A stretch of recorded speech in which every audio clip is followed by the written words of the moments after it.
Good evening, Sandite Nation, and welcome to a picture-perfect Friday night under the lights at historic Memorial Stadium right here on the campus of Charles Page High School, where tradition runs deep and pride runs even deeper. It's homecoming night in Sand Springs, and the stands are packed, the floats have rolled through town, and the energy is electric. Tonight, our Sandites are laced up and locked in as they get ready to square off in a crucial district matchup against the Red Wolves of Capitol Hill. But this isn't just any Friday night. This is a night of celebration, legacy, and Sandite pride. At halftime, we'll honor the legends who have built this program, and we will proudly unveil the inaugural Sand Springs Sandite Hall of Fame class, a tribute to the giants on whose shoulders this team stands today. So whether you're listening from the parking lot, the tailgate, or tuning in from miles away, get ready for a night of hard hits, high drama, and hometown glory.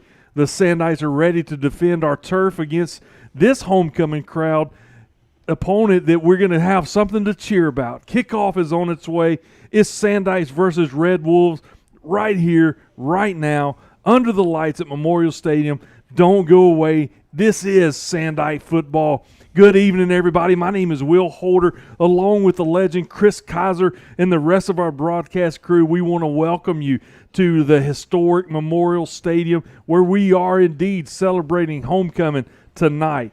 It's going to be a lot of fun as we get to see all the pregame stuff that's going to happen at 6:30 to where we're going to have football, and at halftime we're going to get to honor some of the best that's ever come through Sand Springs High School. Chris, we're coming off a big win last week. Bartlesville, we went there and produced our second straight shutout, and we'll get into some of the stats about shutouts later, but really had a great game last week. This high-octane defense is in full swing, and we're going to see plenty of that again tonight. Well, some of the best some of the best that we've seen in years here on defense and offense, and that's not a disrespect to the teams before, but these guys are playing at a high level, and tonight is pageantry night. I mean, it's homecoming. There's colors in the stands. There's pink in the stands. There's I see flowers coming up and down, the stairs, and nothing like a small town. I'm still going to call Sand Springs a smaller town homecoming with a parade and all the festivities this week. And it's great to be back home. And Sand Springs is rolling right now. They're playing great football.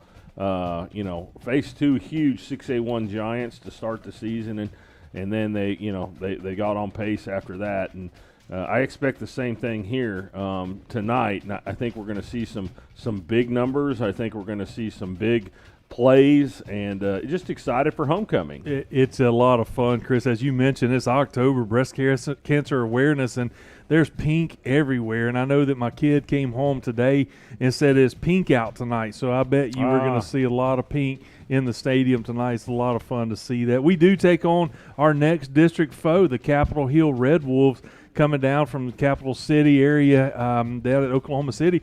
And this is only our second time to play this team. And last year we had big win over them down at their place. And I really think coming into this, meeting with Coach Klink at our weekly coaches show, we feel like that we're going to keep rolling. I feel like those two big 6A1 teams kind of got us tuned up and maybe made us a little mad. We played really good football. That's a good analytics of it all. I think they did. And Sand Springs has settled into a really nice groove. I think the pace and the rhythm of this team right now needs to continue tonight.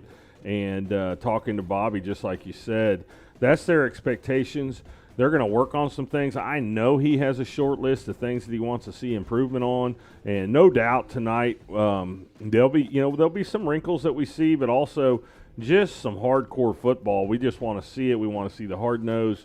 I bet there's defensive takeaways just like we've seen every week, and I'm sure Easton and Dom and that rest of that unbelievable receiving crew stays in tune and just ready for it all. And we were talking earlier before we came on air, Will, the running game's got on track, and offensive line has done a good job of adjusting and making things happen on the ground, and so we'll see some of that action too. And the last 2 games we've seen like 4 different running backs. That's right, and I think that's one of the things that We've Maybe met 5. with maybe I think that is a 5th one because they brought in Freeze at one of the games. But talking to Coach Green, even he likes to see that. And when you look at that, in my mind, I'm not a coach, but I'm an armchair quarterback from up here at 30,000 feet. But you think about that, Chris, when you have 5 running backs that you run all of those throughout a game, somebody's legs are going to be fresh in the fourth quarter. Absolutely. And they have some of the similar styles. Some of them run kind of more of a low profile, like closer to the ground. Some are a little faster and a little flashier out on the edge.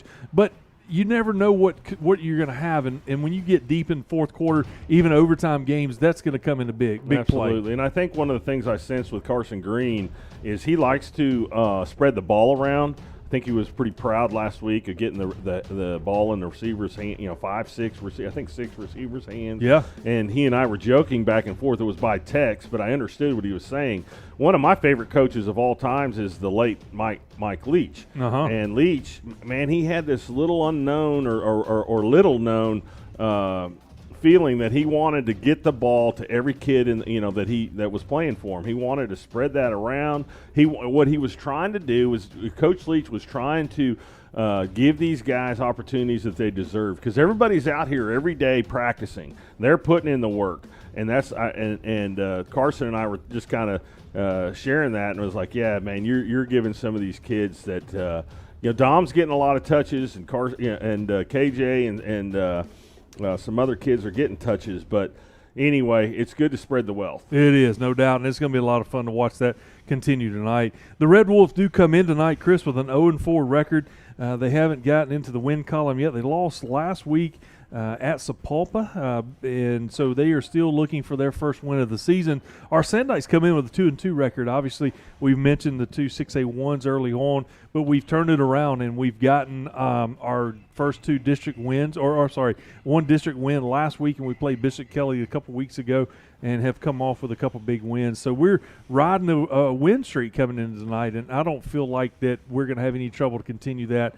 I just think that we're clicking and we're healthy and everything looks good for Sandite football right now. Well, I think the distractions this week, and I know we'll probably talk about them, will be something that Bobby wants to limit.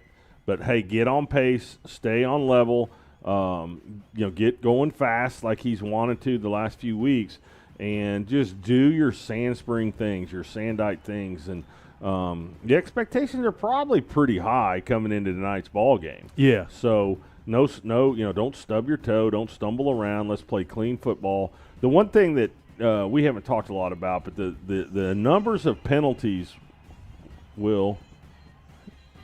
Hang on just a second. We're going to pause for the national anthem. Just a second. I think she's just testing. Oh, sorry. She was just testing.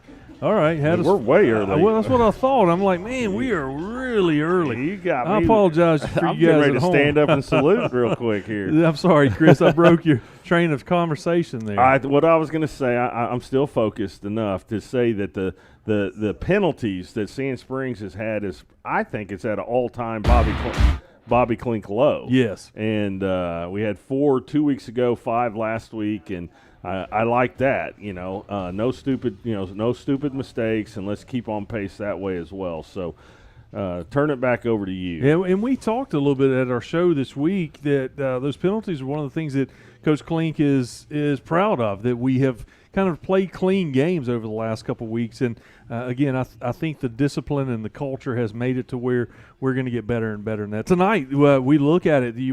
We're kind of just like Oklahoma is known for. We're up and down on the thermometer, and right now tonight at kickoff it should be about 83 degrees with a southeast wind about 6 miles an hour.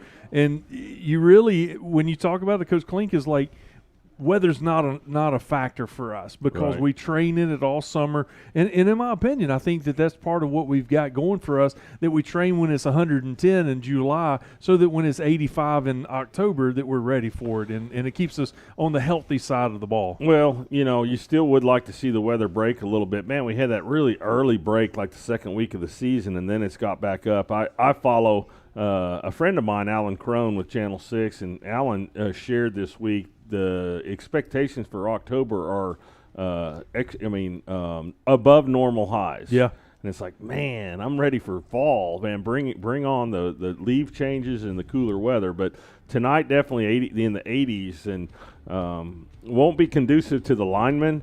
But the sun's already, behind us here on this press box, and it'll cool down. But I'm ready for it.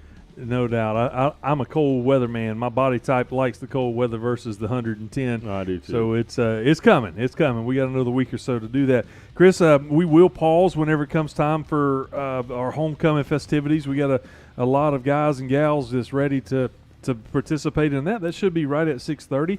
So we're going to get our pregame show. But I just want to take a moment before we go over our starters and let you know that Chris and I make the trek up the stairs every Friday night at home, and it gets tougher and tougher sometimes. But only for one of us, and that would be me. but our payoff when we get there is our friends at Amped Up Energy have given us every Friday night home game. They provide our press box with energy teas, and tonight I happen to be drinking a Pink Crush, and it is outstanding. So you guys have an opportunity to go and visit our friends over there at Amped Up Energy and Protein on Broadway Street. We would love for you to go and support that local business. That's where we have our Bobby Clink Coaches Show every Tuesday night. Well, they do 6 great o'clock. work. Love the staff there. They're so friendly and so kind and help us out quite a bit. Tonight I have the captain, which I think needs to be renamed Alex Dudley. Yeah. But it's really awesome. That's good. So it's good stuff. Thank you guys at Amped Up. Hey, moving into our offensive starters, don't see that there's any changes that we know, but we'll always preface that by we'll fix anything that's different on our sheet from what's on our sheet as soon as we recognize it. Our offensive line over at left tackle, number 51, Sean Hatcher. Left guard, number 69, Michael Moore, Big Mike. Big Mike. We had a lot of fun. He was on our show this week, and we had a good time because one of his pregame rituals is going to Lean Cuisine in Sand Springs. So Chinese food before the ball game, Chris. I love that. He brought the food review. He did. We almost need to do that every week, just to have one player do a local food review. But the Lean Cuisine brought the house down at our coaches show, and it was good to have Big Mike, and he did a great job. So keep going. He's a good kid. Center, number 77, Zach George. Right guard, number 71, Jay Smith. Right tackle, number 64, Cooper Gerardo. We'll just go on into our wide receivers that we know the offensive line. We'll cover that a little bit. Our wide receiver package that Chris mentioned earlier that's kind of getting a lot of love, spreading the ball around by Easton Webb. We got number 14, Paxton Salazar, number 15, KJ Worthington, number 2, Dom Forbes, and our starting tight end H-back is number 9, Logan Wright. Well, all those guys have proven that they can catch the ball. They're a threat in a lot of different areas of the field. They block well. They do everything that they're asked of. And then you got two guys that Javari Hill is a kid that we've seen a lot out of. And then tonight, for the first time all season, Tristan Birmingham's going to join the package. And so we'll have to keep our eyes out with all 7 or 8 of these guys. So anyway, adding to the fireworks, bringing in somebody talented like Birmingham, so it's going to be fun to watch that whole package. At running back, we think that we know we're going to see a lot of running backs tonight, but number 24, Kendall Page, is going to be the starting running back tonight, led by nobody else but the captain himself, Easton Webb, number 6, and just to watch these guys continue to build that chemistry, Chris, is something fun to watch week in and week out. No, can't say enough about them. I mean, I know the Tulsa World has a special write-up about once a month, I think, on Easton, and that came out this week. And just great coverage, but a young man that has a lot of a future ahead of him, and it's been fun to watch him mature his whole career here. Before we move to the defensive side, look at some of the junior players out there, the little guys They're out there. getting to do a little run-through here, Will. So that'd be special. You know, part of our conversation with our players is that those kids are looking up to them, and to have those kids get a high five from the varsity football team is incredible. It looks like the girls are lining up, but we're going to run over our defensive. We got time, I promise you. Our defensive starters tonight on defensive line.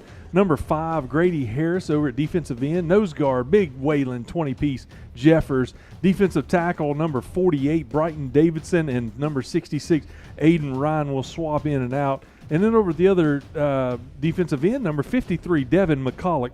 And those guys are always fun, and watching them begin to click as a unit run stopping, and just watching them come and bringing the heat is always fun to watch. Well, those guys have matured each week too, and you got some youngsters in there, some names that we even haven't called in years before.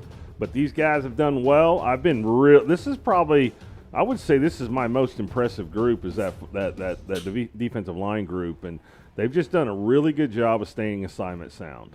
I like how they've run full speed to the ball. Linebackers, we have incredible linebackers. Number 0, Emery Smitic. Number 3, Brock Odell was on the show this week. What a great young man he was.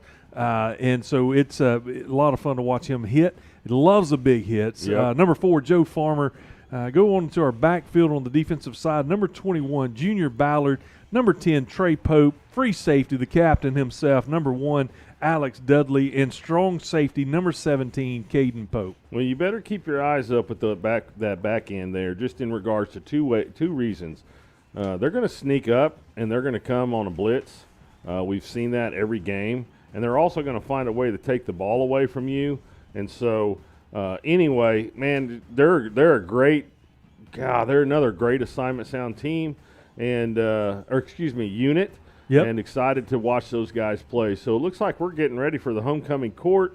I did put Bobby on the spot this week with who he thought was going to maybe earn the right of the king, and he did not want to even open. He deferred that question. He deferred. Didn't he? Exactly. That's a great way to put it. He's like, nah, I'm going to go away. We're not even opening that. That's so, right. Good work. Hey, we're gonna come back right after homecoming and kind of talk about keys to the game, who we think got to have a good game to make this win. But enjoy the festivities here at Memorial Stadium.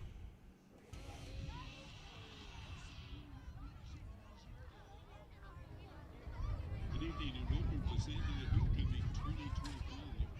Tonight we're excited to introduce our King and Queen candidates. Representing Special Olympics, let's welcome Darren Connor. Representing football, Donald Ray Pope III. Representing basketball, Connor Fiesco. Representing football, Sean Hatcher. Representing wrestling, Marissa Wilson. Representing football, Brock Odell and Zachary George. Representing wrestling, Haley Griffin. Representing football, Tanner Copeland and Caden Lilroth. Representing band, Molly Wright and Alex Byers. Representing football, Chandler Darrow. Representing cheer, Victoria Gibbs. Representing football, Alex Dudley. Representing dance, Shelby Beck. Representing football, Gage Gunn and Cameron Reddick. Representing basketball, Nevaeh Miles. Representing football, Junior Ballard and Chavez Williams. Representing football trainers, Alea Milliken. Representing football, Logan Wright and Jacoby Van. Representing volleyball, Evan Day. Representing wrestling, Hunter Spencer. Representing football, Brighton Davidson. Representing the powerlifting team, Samantha Baker. Representing basketball and tennis, Tarek Smith. Representing football, Michael Moore. Representing cheer, Skylar Turnage. Representing football, Emery Smitic. Representing track, Paige Wells. Representing soccer, Eli Bice. Representing track, Carter McDonald. Representing the football equipment managers, Gracie Elliott. Representing football, Easton Webb and Keelan Corgrave. Representing cross country, Jocelyn Bright and Rafi Huff. Representing football, Jeb Bryant.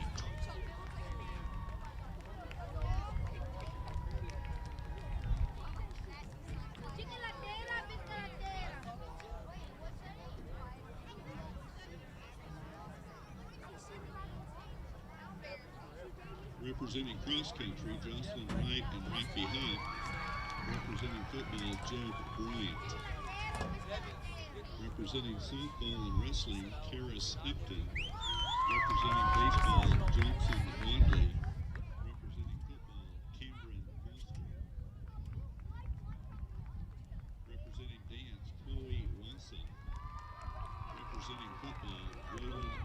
Peters and Dwayne Johnson.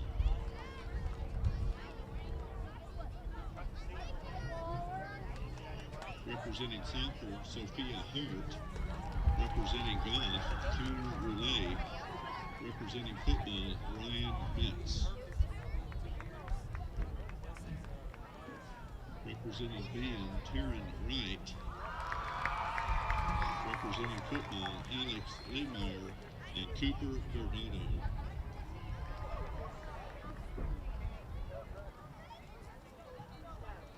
Representing tennis, Stephanie Horton. Representing football, Jabari Hill.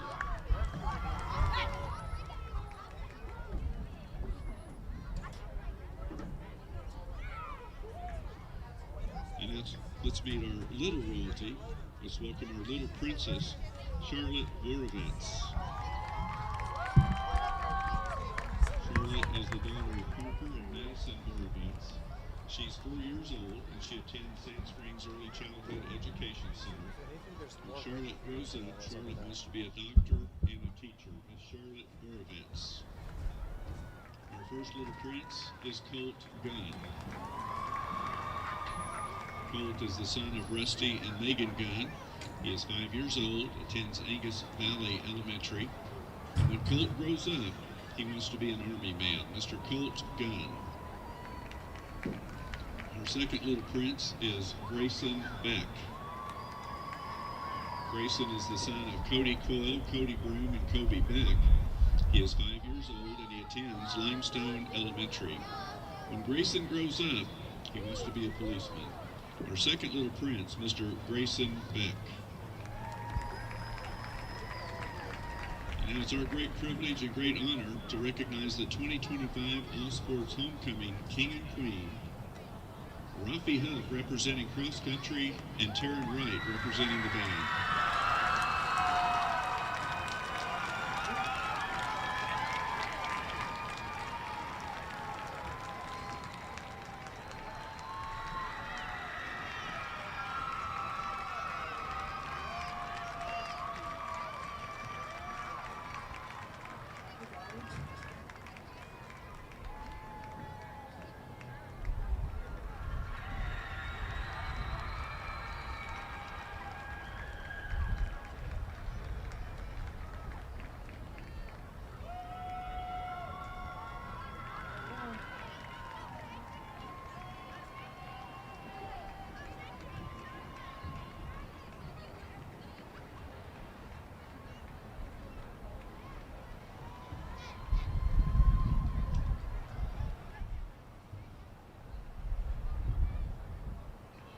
Your 2025 All Sports Homecoming King, Rafi Huff, and Homecoming Queen, Taryn Wright.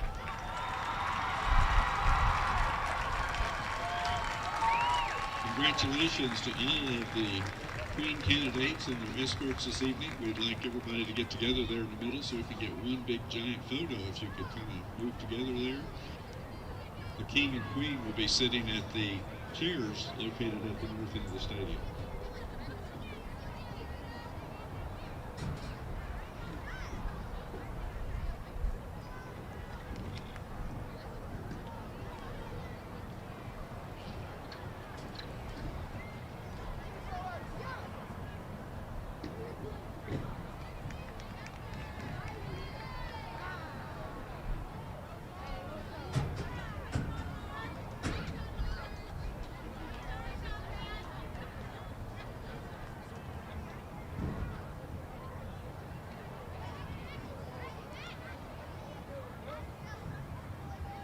Our Sandite 2025 Homecoming Queen, King, and their court.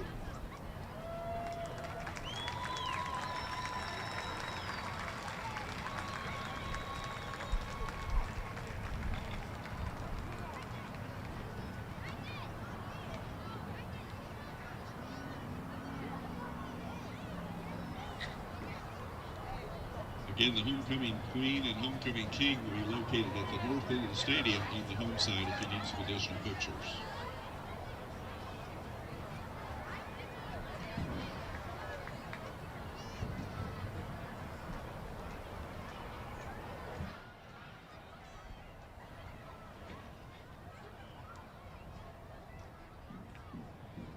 You know me. All right, guys, welcome back in from the press box. What an exciting time for all the homecoming court. Rafi Huff and Taryn Wright are the king and queen for 2025 Sand Springs homecoming.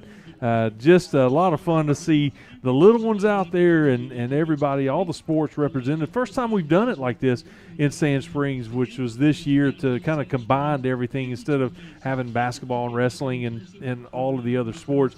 We put it all together. So that's anyway. It's a lot of fun to see that.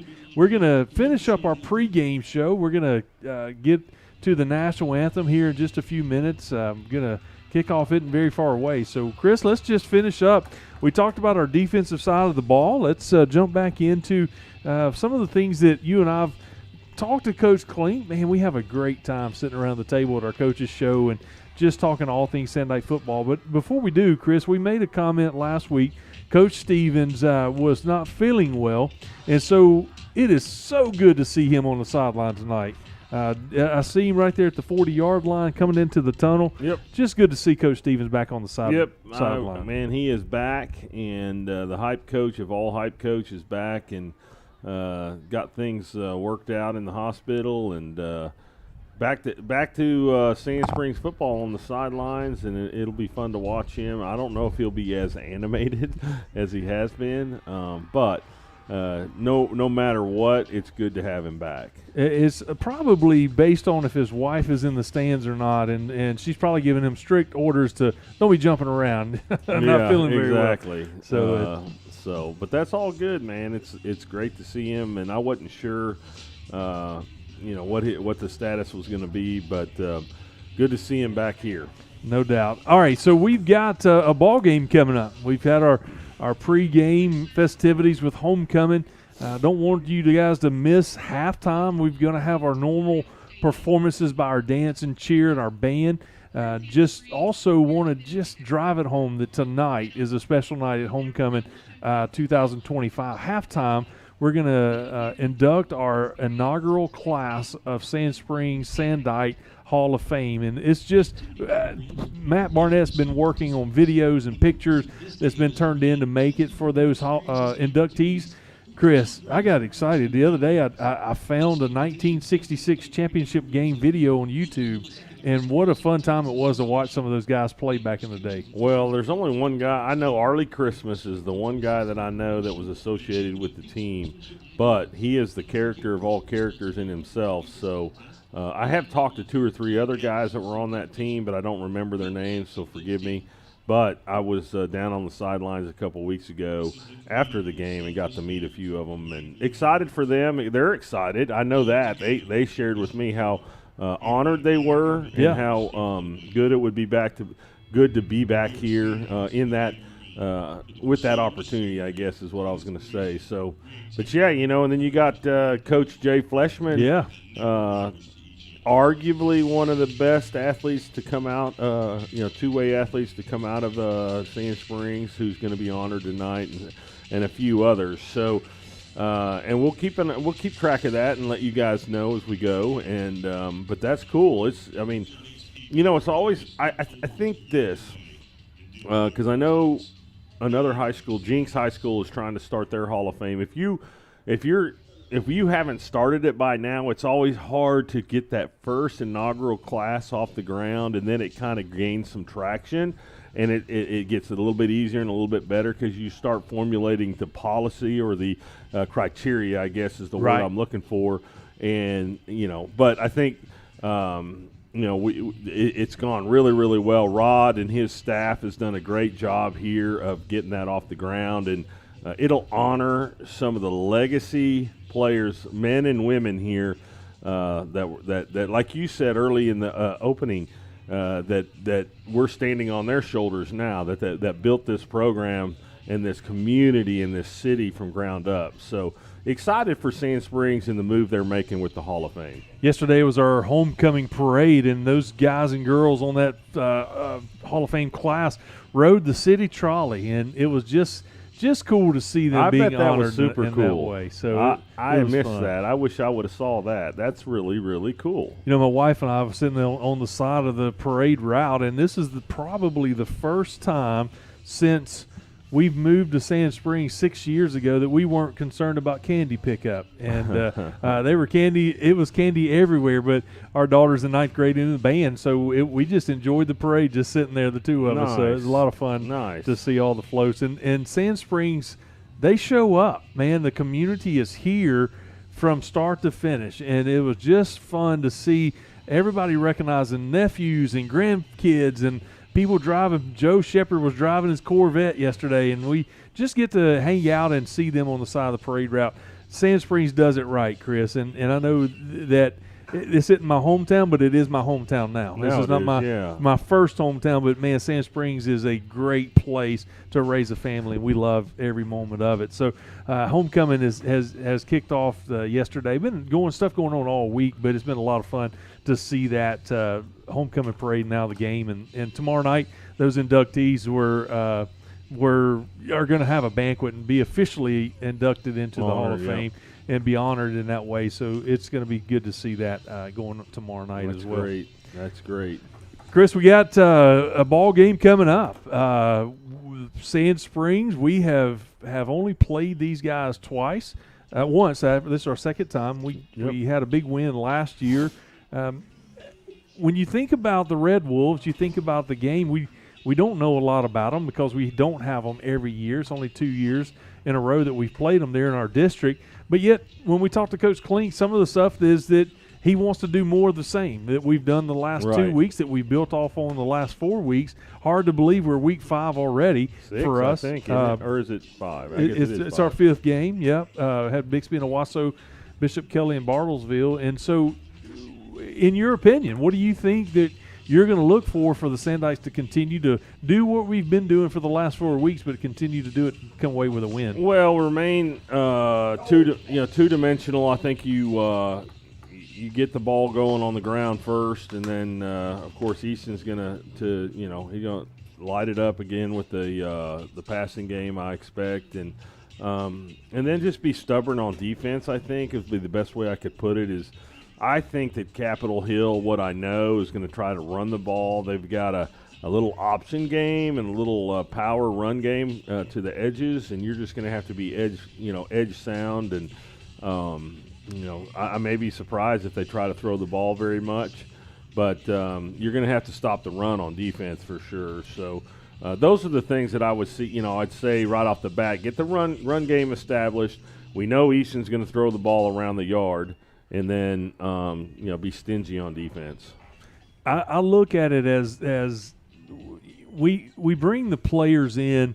This year we started the tradition, basically not really a tradition, but a habit, I guess, of bringing an offensive guy and a defensive guy to the weekly coaches show.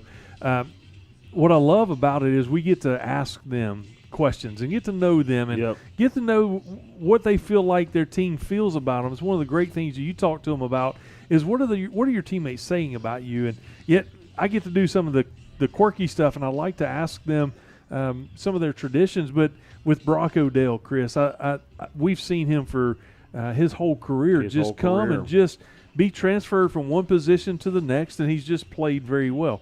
But my question to him was, do you look for an interception or the big hit? And without hesitation, Brock Odell said, I want the big hit. He does, yeah. And I was going to bring it up. I even remember you and I traveled down the turnpike and went to that first scrimmage against Deer Creek. And that's I think right. One of the first plays or two, they tried to run a speed option around the edge. And Brock, I heard preseason they were moving into the linebacker, and I was like, oh, man, they're moving him up a step or two, basically 2 steps. I said, this kid's going to be trouble. And he has. And that first play against Deer Creek, man, the dude he tracked that speed sweep down, tackled for a loss, 3 or 4 yard loss. I'm like, there it is. That's right. This is going to be the pace setter right here. This kid right here he's dangerous close to the ball, and he is a big hit master. And I told him, when we had him on the show, I said, Brock, I apologize. I get too excited. I lose my mind because you just come through the line so quick and so fast, and you come with an attitude. I mean, he comes, just to take your head off. So anyway, it's been fun to watch him, and he was great on the back end too. I mean, I can't remember how many interceptions in the back end he had last year, but he's deflecting the ball, pass breaks up, PBU, and then he's an interception, and so it's good to watch him now fit in, and him and Smidic do a wonderful job in the middle, and we'll have Emery on sometime down the line. But, man, what a combo right there in that linebacker spot for sure. Lots of fun to watch. And then the other side of the ball, we had Big Mike. And what I asked him was, what does it feel like when you pancake block on the offensive line, which for you guys may not know is when you block them and you take them to the ground. And just the feeling that he gets from that. And the smile came on his face and said it's incredible. Yeah, incredible. That's the true dynamic of an offensive lineman. My college football coach called it a roach. So you turn a guy into a cockroach. Yeah. And you bring him down to the ground, and all you see is his two legs and his two arms just flailing like a cockroach that just got sprayed with Raid. That's right. And Big Mike loved that opportunity, loved that pancake, and I asked him, hey, it's 4th and 1, ball game's on the line. What play are you calling? And I didn't know the play, but I said, that's right behind you, isn't it? And he's like, yeah, that's right behind me. And that's what I would want. I mean, when I was playing, I'm like, hey, we're on the goal line here. Call that number behind me, and let's do this thing. That's right. That's the fun thing about having these O-linemen. They're unselfish.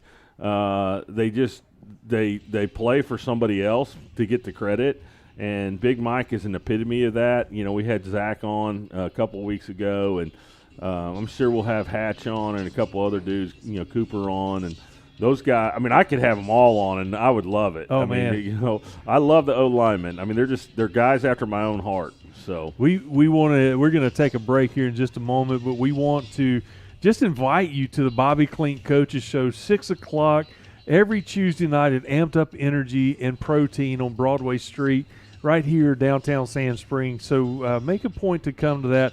Speaking of that, we're going to take a break. We're going to come back in just around the national anthem, and then it's kickoff time. But we appreciate you joining us for the Sandite Tailgate Show. Chris Kaiser, myself, and the rest of the broadcast crew just welcome you in to Memorial Stadium. Don't go away. We're going to be back in just a few moments for the national anthem. Good.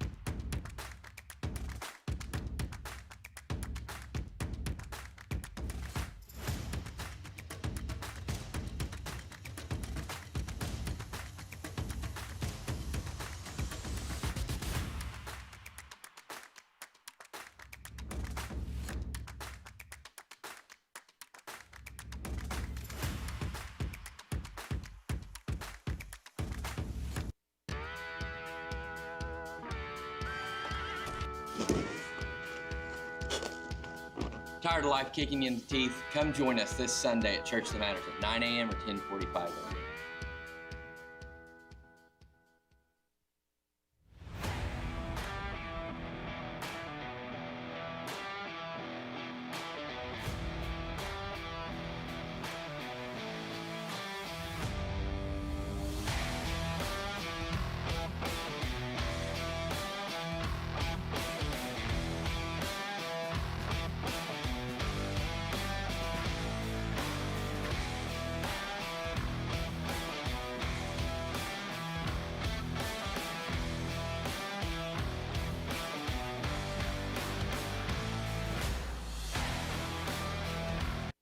Project Dude Man is a men's riding club with a mission to have fun, build friendships, and to free all cyclists from the stigma associated with men's mental fitness and well-being.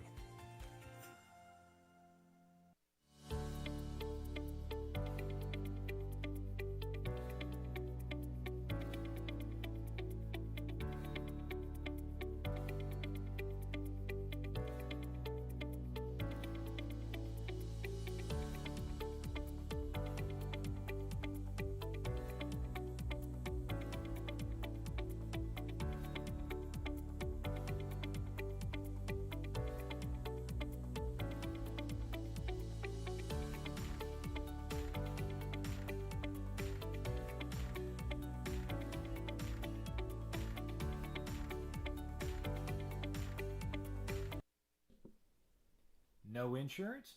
Cure Medical Clinic in Sapulpa provides free health care to those without health insurance. Call us at 918-347-9221 to schedule your appointment.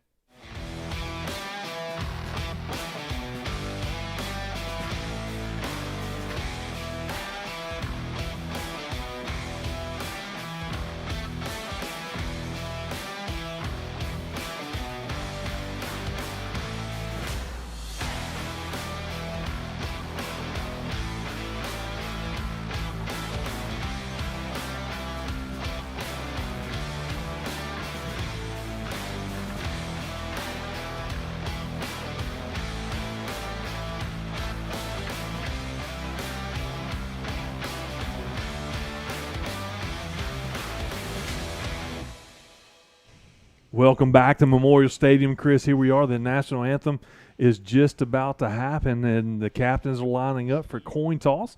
So we're going to keep it right here and do the Pledge of Allegiance first.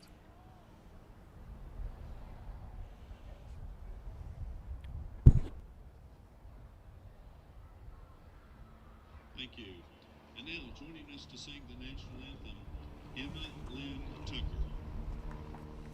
Emma Lynn Tucker is going to do the national anthem tonight. Clay Huckabee from our broadcast team on the field to catch the performance.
Good work. Great job. Thank you very much for singing the national anthem. It's captain time tonight. We have number 2, Dom Forbes, number 51, Sean Hatcher, number 69, Big Mike, number 6, Easton Webb, number 1, Alex Dudley. As we get ready for the coin toss, the captains on the other side for the Red Wolves, they got 4 captains. One of ours will step back when they get to the center of the field. In all black with a white helmet, looking good. Experiences and opportunities for personal growth for our student athletes. This competition is being conducted according to the rules of the Oklahoma Secondary Schools Activities Association. Players, coaches, officials, and spectators can and are expected to assist in the promotion and achievement of good sportsmanship ideals by taking personal responsibility for keeping this contest at a high level of fair, clean, and wholesome competition. Good luck to both teams. All right, it's just about coin toss time. Great camera work out there. We're going to be able to see it hit the ground.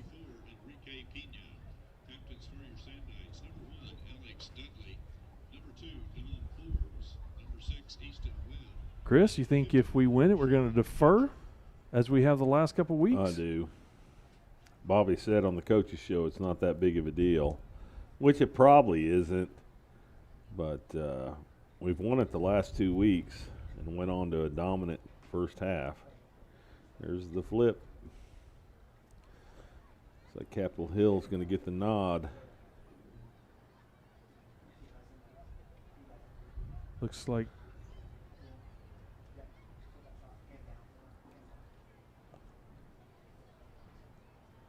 well, I bet Capitol Hill's going to take the ball. Oh, they're going to defer. So our Sandites are going to start out with the ball. Well, it'll be fun. We'll get to see our offensive set Right off the bat. right off the bat. Let's see what we can do offensively. Our guys are getting ready to come out of the tunnel. Band's about to play them on the field. Sandite sign's not in the middle of the field like it usually is. Must have changed up their approach as they Their game plan. I know. They're going to try to fake us out up here in the booth. Dude Man is a men's riding club with a mission to have fun, build friendships, and to free all cyclists from the stigma associated with men's mental fitness and well-being. We're going to let the band play us for just a little bit. We're going to keep it right here, but we'll come back in right at kickoff. We'll just let you guys enjoy the players running onto the field. With that toasty pretzel bun. From the first bite to the last bite, that bun, it's crispy, cozy, just amazing. With the pretzel bun, the Dijon mustard, and the chicken, you have those three things together, and it makes that sweet, savory kind of combination. It's everything that you love about food rolled into one. It looks phenomenal. It tastes great. It's delicious. Real guests paid for their testimonial.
4 minutes to kick off here between the Red Wolves and the Sandites.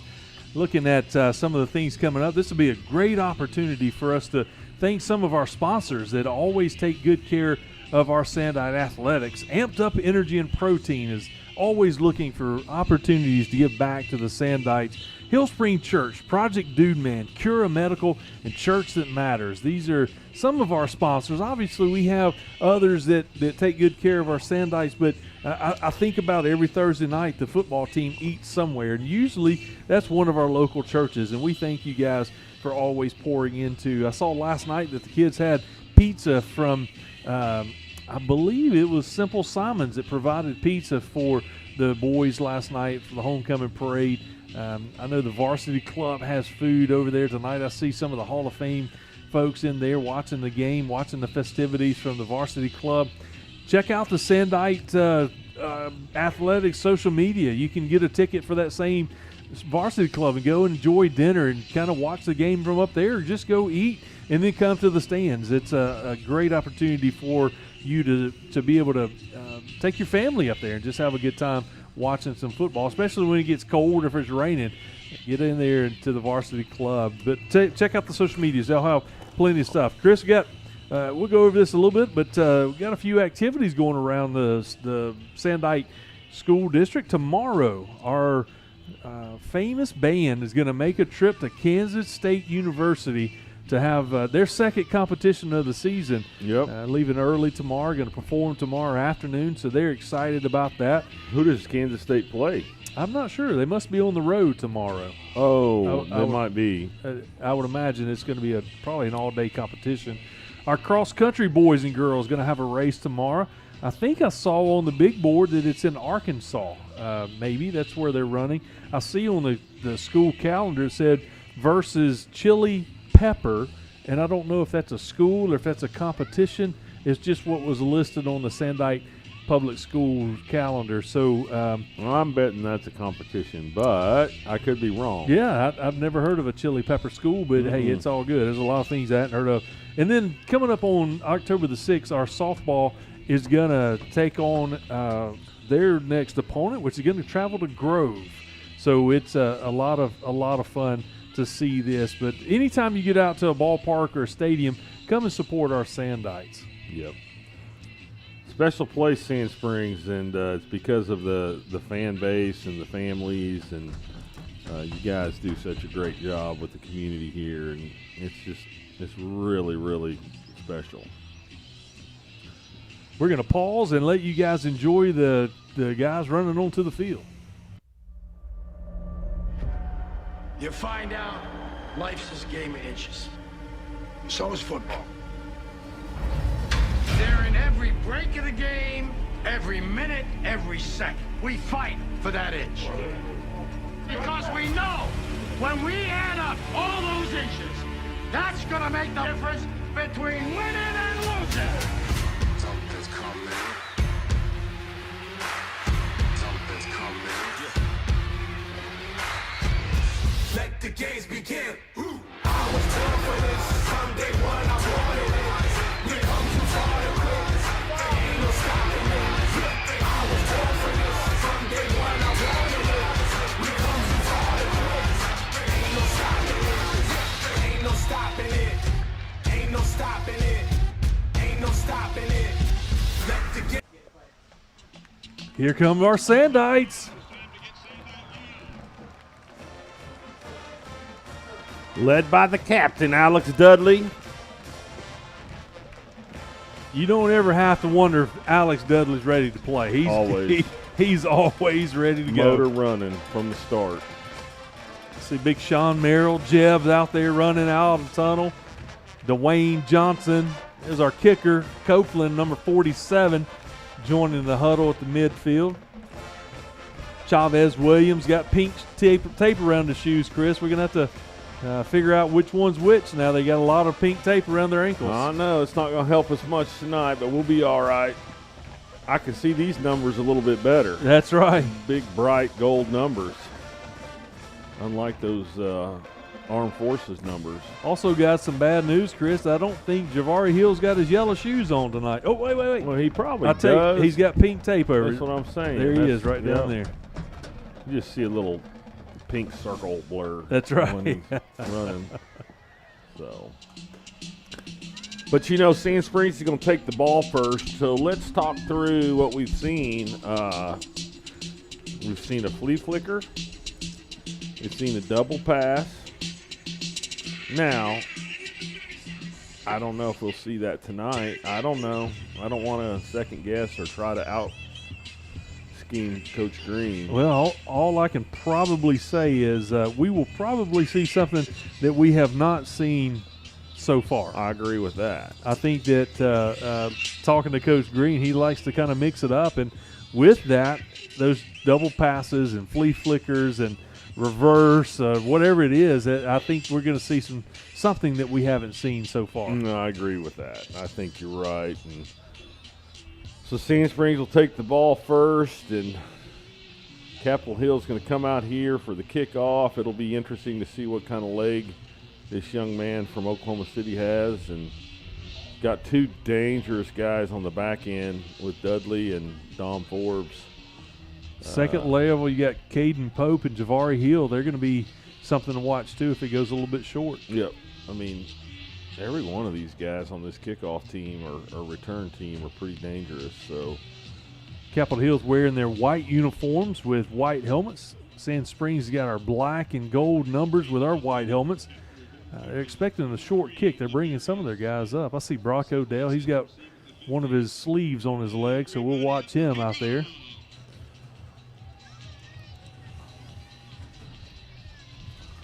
all right, Sandites, it's almost time for kickoff.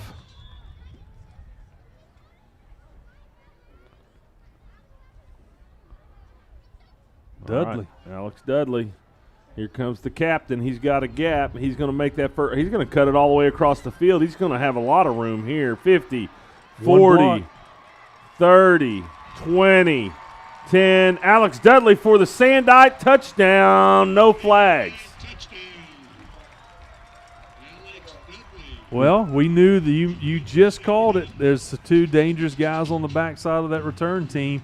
And so we did see something we haven't seen before this season, and that is a touchdown from a kickoff return. Well, Alex Dudley takes it from about the 21-yard line and takes it all the way in. A few games ago, I think Alex hadn't even had a chance to touch the ball. I mean, he just has not had a chance to make a return. We've seen, you know, every season that he's been back there do that right there, but he makes a choice in the middle of the return to cut it back to the far side, to the visiting side, and what a great choice. And now we got Sand Springs up 6-0. Here's the extra point. Copeland's kick is good. So with 11:44 to go in the first quarter, Sandites, we take an early lead, 7-0. 11:44 on the clock. I don't think you can dial up a faster start than that, Will. Well, that's Coach Kling likes to get out of the gate fast, and I'm not sure you can do it any better than that. Man, oh, man. Now we get to see what our defense side of the ball, if it goes all as planned, that Capitol Hill is going to return this kickoff, and we'll get to see our defensive unit come on the field. Wow. You know he was due because early on we kept talking about punt returns, and he just couldn't get his hands on it to get a return, and we finally saw a little bit of a return a couple games ago, and then now tonight they made the mistake and kicked it to him, and he made them pay for it. Yep. You know, he's always said it. I mean, he caught my attention when he was a youngster, man. Field vision the guy has. Just he finds the gap, finds an opening, and tonight he decides to cut it back, just makes a choice. He runs it all the way over to our home sideline and then plants his foot in the ground and takes it back across the grain, and touchdown Sand Springs. I look at our kickoff team, and we've got some of our linebackers, a lot of our linebackers are on this team, so it's going to be fun to watch them go down and make a big hit. Short pooch kid, the running back or the up back doesn't even look up for it.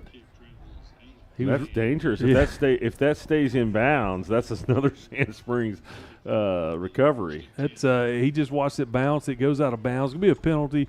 going to move it out. 1st and 10 for the Red Wolves. They're going to start it on their own 35-yard line with 11:44. No time went off the clock.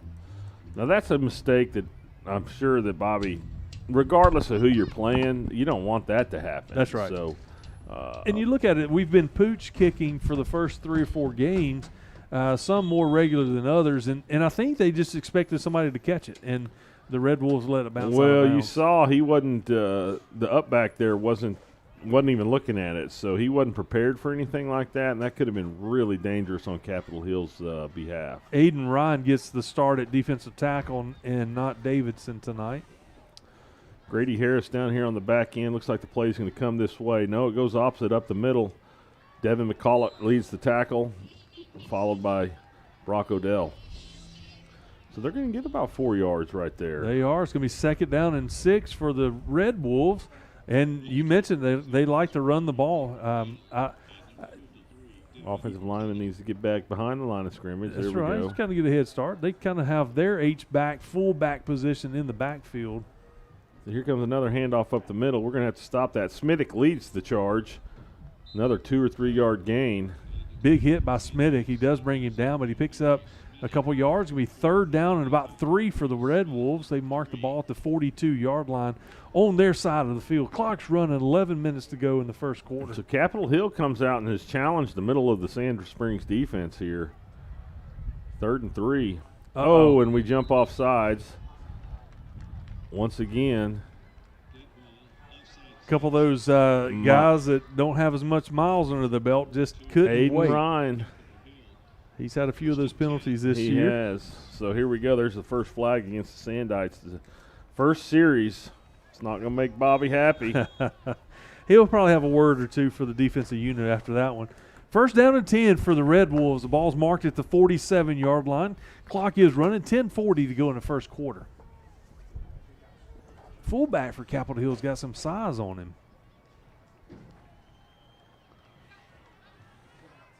Quarterback's going around the right-hand side of the formation. He's going to get tackled by, who is that over there? Pope. Caden Pope's going to drop him open for a field yard tackle. loss, 2 yards loss. Let's see. The yard marker's going back 2 yards. Referee standing at a yard. So let's see. They will mark him with a yard loss. 2nd down and 11 for the Red Wolves, 46-yard line. Little counter play up the middle, but it's stopped right at the line of scrimmage. So I see big number 66 makes up for the offsides penalty right there. He's going to try to get off the hot seat, so he makes a big tackle.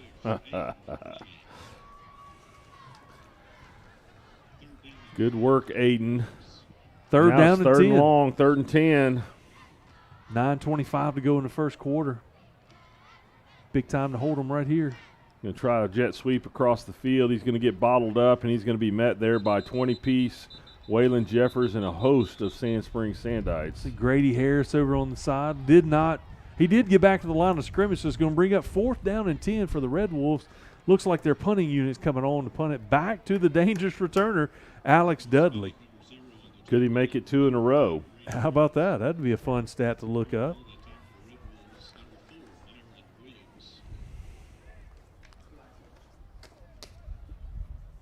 Number 6 from the Capitol Hill Wolves makes his way onto the field. Looks like we're threatening at least having a little bit of pressure. Let's see.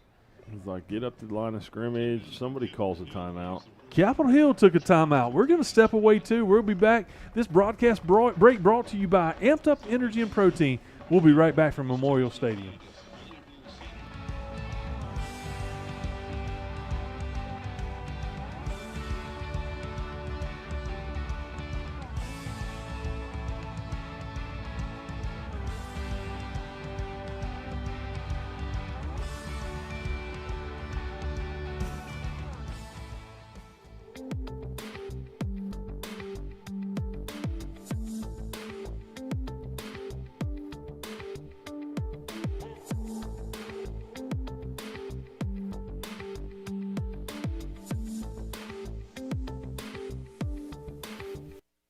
All right, Sandites, after the timeout, Capitol Hill's talking it over.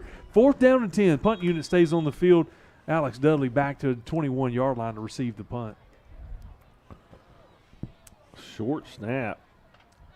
Kick straight up in the air nearly. Alex is going to go for it and catches it right there. I'm not sure. That's what I was going to ask. Did he fair catch it? Going to be a penalty on the play. He did fair catch it and got tackled, so it's going to be another 15 yards added on to the end of that run. Got tackled by number 18, and number 18 apologized to him after he tackled him. Probably said, I didn't see your hand go up. So that'll be the first penalty against Capitol Hill. Looks like Red Wolves has number 55 down on the field.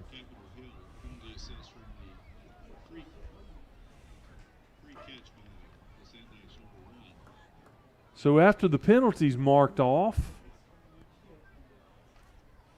we're going to bring it out just about to midfield. Going to be on the 49-yard line. That's where Sand Springs is going to take over first down and 10 with 8:43 to go in the first quarter. So right at midfield. Our first opportunity to see the offensive side of the ball come out. Yep.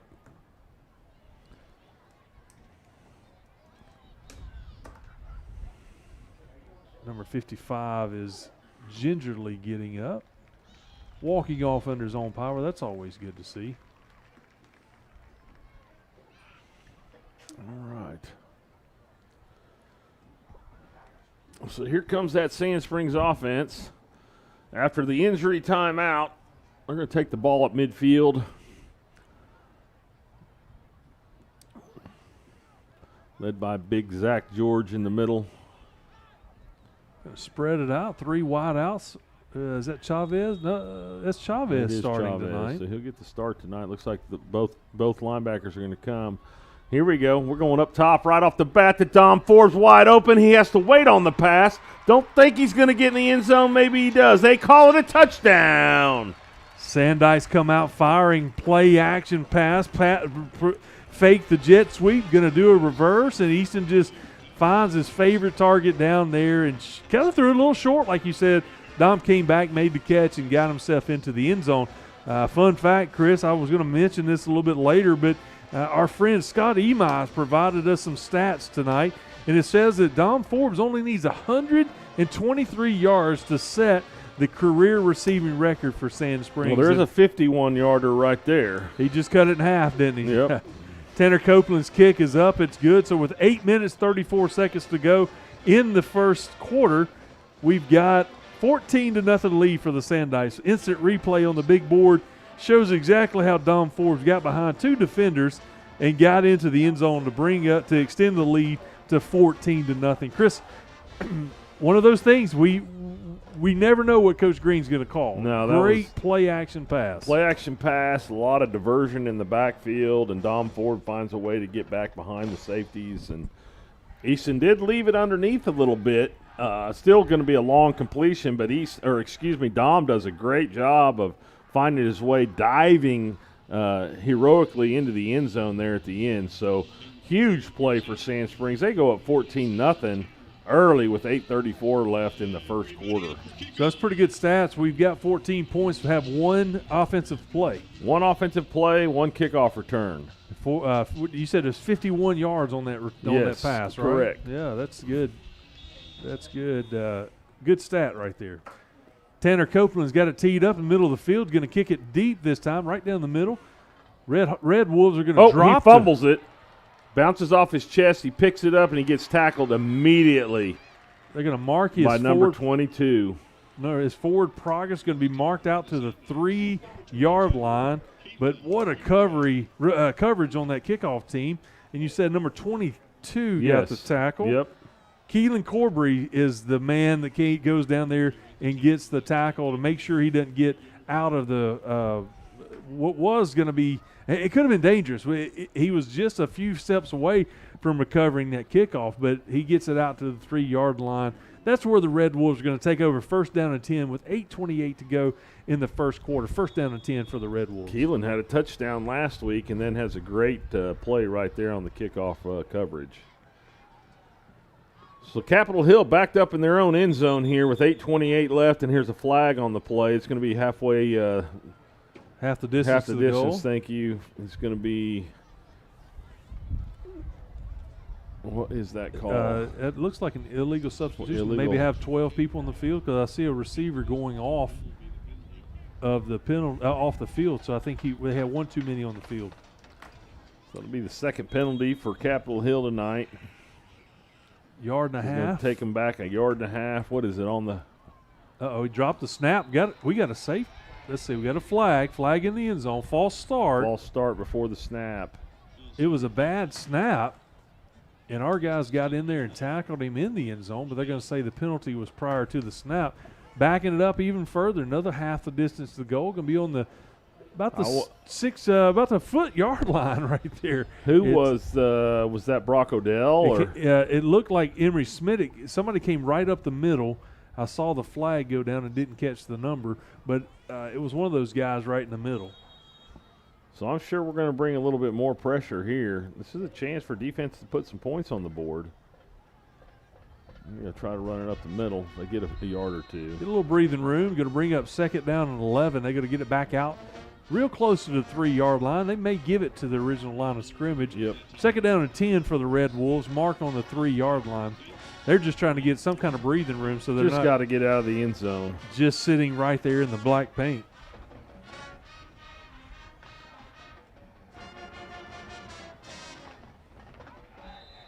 And another penalty. False start against the Red Wolves. Going to erase that yard and a half gain. Going to take it back down.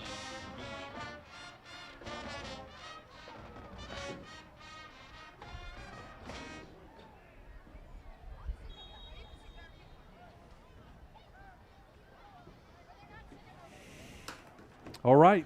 Second down and about 12 yards for the Red Wolves. Going to run it back the middle. He's going to pick up that same yard and a half, going to get it back out.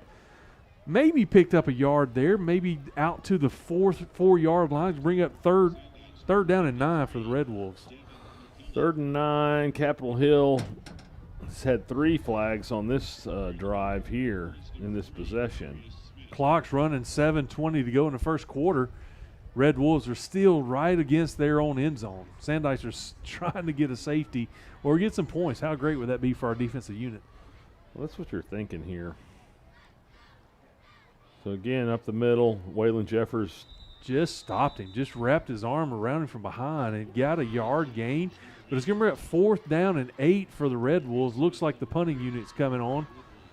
Waylon bailed some hay right there, just kind of threw him back behind him and put him on the hay rack. Not so fast, young man. Yep. So here we go. It's going to be a punting situation for Capitol Hill.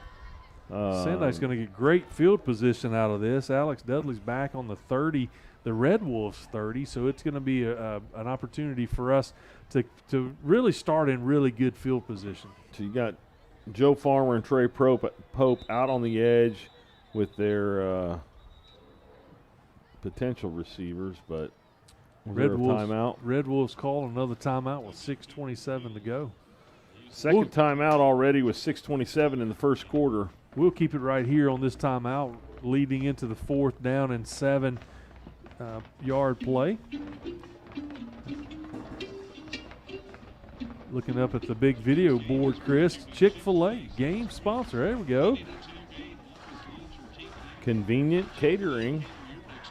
And I do like some Chick-fil-A, and Matt Danbury does a great job here in Sand Springs. Yep, it's a great addition to this community, and that pretzel club sandwich looks wonderful. Man, how great would that be right now? Can you DoorDash that for us, Yes, Chris? please.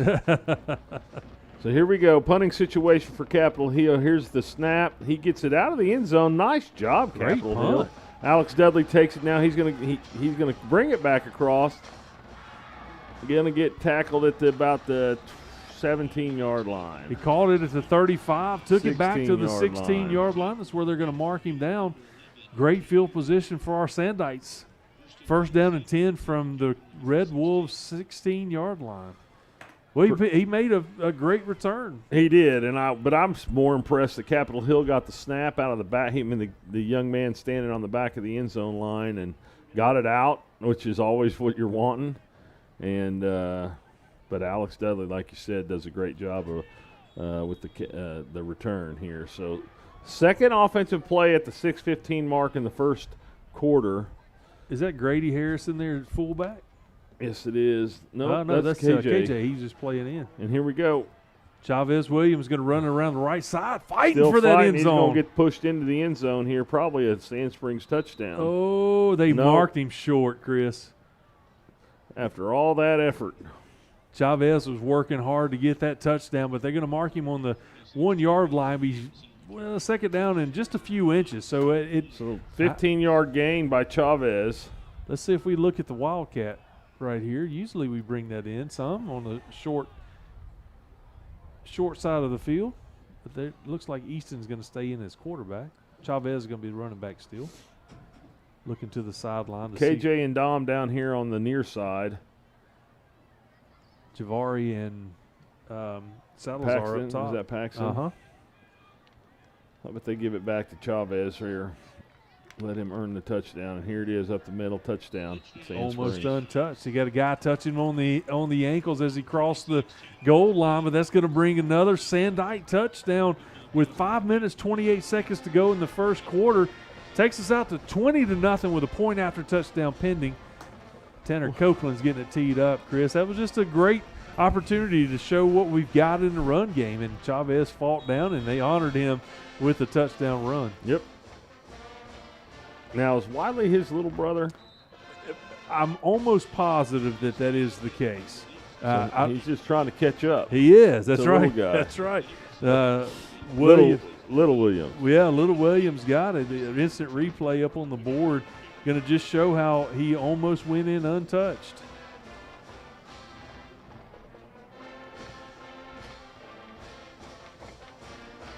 All right, Sand Springs is up 21-0 in the first quarter, 5:28 here on the clock. It's looking like a rout from the beginning. Copeland's going to kick it off. He's going to mark it in the middle of the field again this time. Went deep, the receiver for the Red Wolves. That's where that all started. From that play, he dropped the kickoff and forced them to be deep in their own territory. And the Sandites made them pay by just not letting them out of that short distance. Nope. So Sand Springs has only ran 3 offensive plays.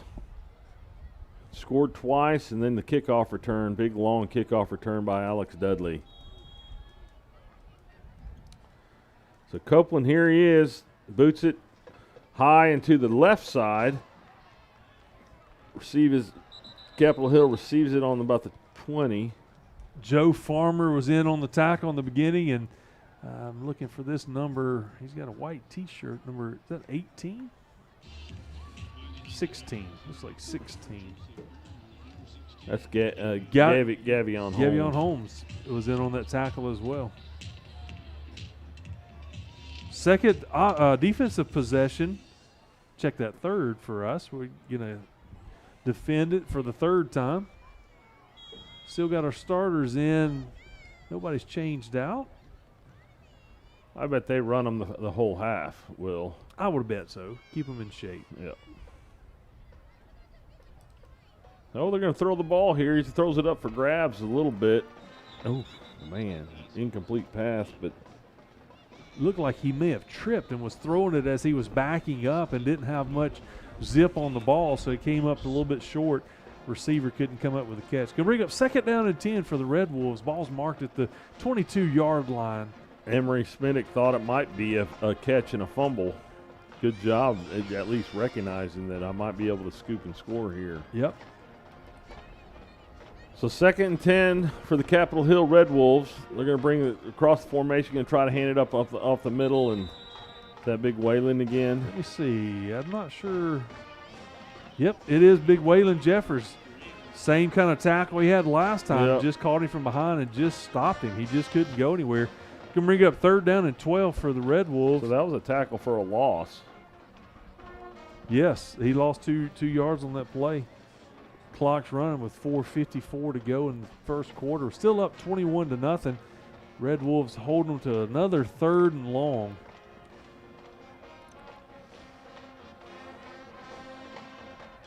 I'm not sure they're going to. Let's see.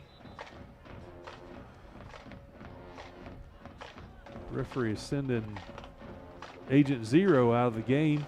Maybe his helmet came off, or Maybe. Here comes number 57 in to replace Emery Smittick. Cameron Reddig is coming in as in the linebacker position.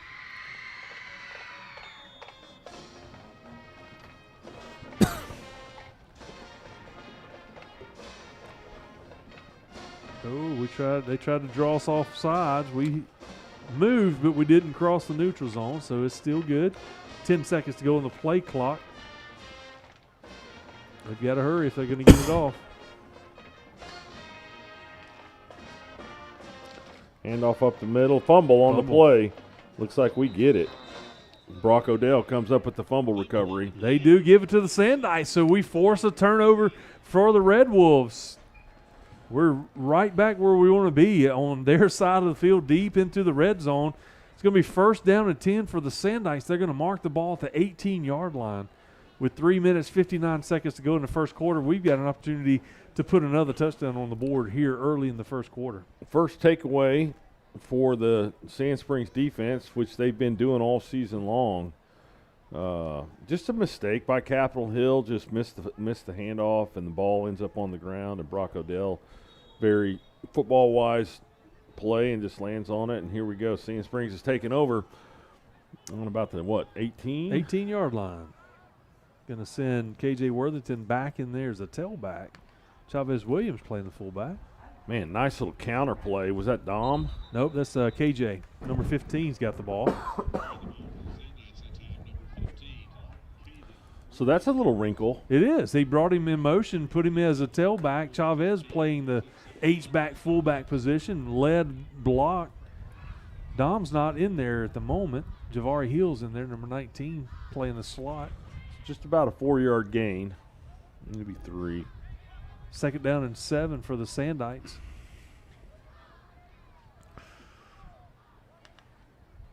Here we go. Going to throw it out to Javari Hill. He's going to see what he can do here. Man, trucks a guy there at the 5-yard line. He's not going to go out of bounds. He has showed that over and over again. He's just going to lower his head, try to pick up a few more yards. So that'll be the first down for the Sand Springs Sandites tonight. How about that? And you look at it, it's another wrinkle that we just saw. Logan Wright's coming in as H-back, but he brought Javari in to the backfield and just sent him right back out and created a little space, just a little drag right out to the flat. It was just a little, just like you said, drag route. We might see the screen down here to Dom. Or maybe just a kind of version of the wheel route there, but here we go. We're going to hand it off up the middle. Kendall Page, or Chavez, number 26, again. picks up his second touchdown in a row. Great run. You know, he has been bitten by the fumble bug in weeks past, but he has turned it around, I think, with some encouragement of Coach Klink and others. He's learned how to not drop it so much, and he's been honored tonight with 2 touchdowns. Here we go, Devin. Get in there. I just saw Coach Stevens give a chest bump to Chavez, so he's feeling good on the sideline. Here we go. Easton gets the ball down. Copeland makes the extra point. 28-0 here in the first quarter. 2:43 left. What a great start by Sand Springs. You know, we love to see it on the fast pace, and Coach Klink has got to be happy with what he's seeing so far. That was a little fake out there to Dom Forbes, that little screen pass. Chavez just takes it up the middle, gets one guy to dive at him, but he jumps into the end zone to put our 28th point up in the first quarter. Well, you can't draw it up any better. I mean, almost flawless here. Taking advantage of a fumble recovery there that Brock Odell, took it away, and here we go. Sand Springs runs the ball 4 times there on that series. And you think about what we've seen in the first quarter so far. We've seen just about everything, just a balanced attack, passing and running. We've seen turnover on downs. We've seen punts. We've seen fumble recovery. It's almost everything that you can think of just happened right here in the first quarter alone. Tanner Copeland's got it teed up in the middle. Referee's waiting for him to come. He's going to kick it right down kind of the left side. He's going to pick it up at the 10-yard line. Going to bring it back to the middle of the field where our Sandikes are waiting on it. He's going to fumble on the ball on the ground. Maybe a chance for a scoop and score. Number 21 picks it up. Great job by Junior Ballard, and here's another touchdown for Sand Springs. Sand Springs has scored on offense, has scored on special teams twice now, Chris. An instant replay shows that Emery Smittick comes and knocks it out. Junior Ballard goes in for the touchdown. Huge. You know, Coach Klink's high on Junior Ballard as our cornerback. He didn't mention anything about his skills on the special teams, but that's one of the things that we that's just what happens when you fly around and pursue the football and do football things. When you just show up and the ball gets on the ground, Junior Ballard takes a huge advantage of it. And I'm glad you saw Emery Smittick do his job and knock the ball out. So our camera crew had that instant replay where we could slow it down and see it, and it showed him knocking it, and he dove for it, and Junior Ballard just picked it up and scooped and scored. You look at, sometimes back when I played, I was at a small school, high school, 2A school. A lot of us played 2 ways, but we also played special teams. And you look at, I made the comment that how many of our starting defensive players are on the kick team, and that's why, because they get to go out there and sell out and make plays happen just like that. Tanner Copeland, his kick is up and good. So with 2:34 to go in the first quarter, Sand Springs extends our lead 35-0. But it's not a derogatory position because you get to do things like that. You get to put yourself in a position to make big plays like that, or just making when we're needing to flip the field, what do? You call on the punt team to flip the field if you need to. Right. And those special teams players come in handy and are a vital part of keeping our Sandikes winning. They're looking good right now, 35-0 with 2 minutes, 34 seconds to go in the first quarter. I think you have to keep your guys in through the first half. I mean, I know it's 35-0, but man, we've got a lot of season left, and your guys got to keep playing, keep staying in shape, like you said, and it's a rhythm thing too, Chris. Right. You got to keep yourself used to playing, used to running plays. We run into Ponca City next week at their place, and you don't want to pull them out too early to make it to where they're not ready to play that game. So Capitol Hill takes the kickoff, gets it back to about the 22-yard line. First down and 10 for the Red Wolves with 2:26 to go. They're going to start on the 22-yard line. This is a good return for Capitol Hill. It's been negative plays when it comes to their return game, and that right there shows outside of the penalty where we kicked it out of bounds. I mean, that they've had it on the 22 twice after the kickoff. So we've got defensive reserves in, Chris. Well, now your job becomes a little bit harder. Yes, bear with me. We're going to get all these numbers taken care of. I'm going to see number 33, Jesse Jordan, on the cornerback position down here, closest to the home side. There we go. Handoff up the middle. Stopped right at the line of scrimmage. Oh, my goodness. Number 16 is defensive back. That's Gavion Holmes on the far side cornerback. Number 45's in there as a linebacker. That's going to be Caden Warwick. I see number 49 out there. That's Andon Newell. 23's on the field. That may be Gunn. That's Gage Gunn playing on the far side of the field. We'll continue to get these reserves in so everybody knows the names of the players that are on the field. Here we go. Handoff, and he's going to take it around the left end. Boom! What a hit by number 20 or 33. Number 33, Jesse Jordan, the cornerback position, came up and Let's closed go. the gap. I like it. Number 46. Hey, we're not there's no drop off on these second teamers. Not at all. Gage Barker's out there as one of our linebackers. Man. Trying to see our big boys up front. So it's going to be about a 6-yard gain. It's going to be third down and about 4. What a hit. That was a great hit, Mr. Jordan.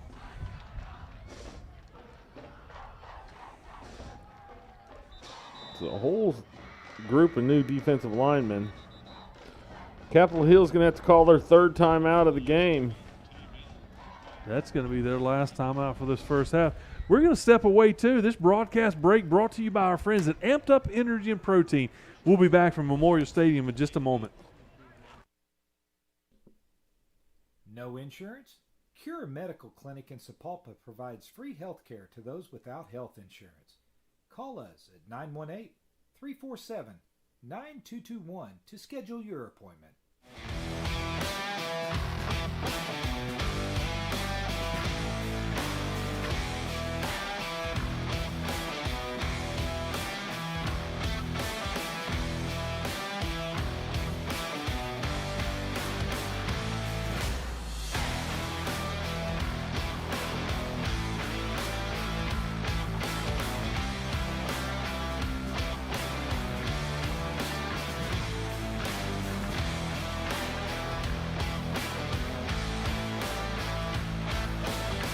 All right, third down and 3 for the Red Wolves on their side of the field, right at the 31-yard line. You're going to drop back the pass. Got number 54 giving some pressure. Up goes the throw.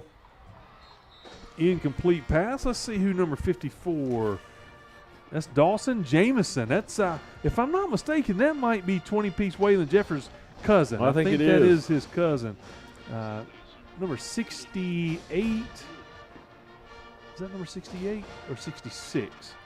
68. Looks like number 68 was playing defensive line. That's old Jeb, James Emerson Bryant, out there playing some defensive line. So that second string defense for Sand Springs forces a punt. 3 and out. And at the 58-second mark in the first quarter, so. Alex Dudley's back. Oh, man, what a snap. It's up and it's high and it's blocked. Oh, barely. It goes off the hands of. It looked like it was blocked. It wasn't a very good punt. 47-yard line. That's where the Sandites are going to take over first down and 10. And it looks like there's going to be some reserves in as well. Bear with us, everybody. We're going to get everybody's number called. I'm going to start with number 13 on the other side. Asher Aldridge is a wideout. Number 11, Nico Gutierrez is out there. 80. Number 80 is on the field. That's going to be Chandler Darrow. I'll get you these linemen here in a second. First down and 10 with 55 seconds to go in the first quarter. Got to run up the middle. That's going to be Kendall Pope. Or Kendall. Page, I'm sorry. Kendall Page. Number 24 taking the carry there. Number 18, Landon Gonzalez is our backup quarterback. Looking good out there. Looks like number 86 is playing. So let's check that out. No. First down for the first play.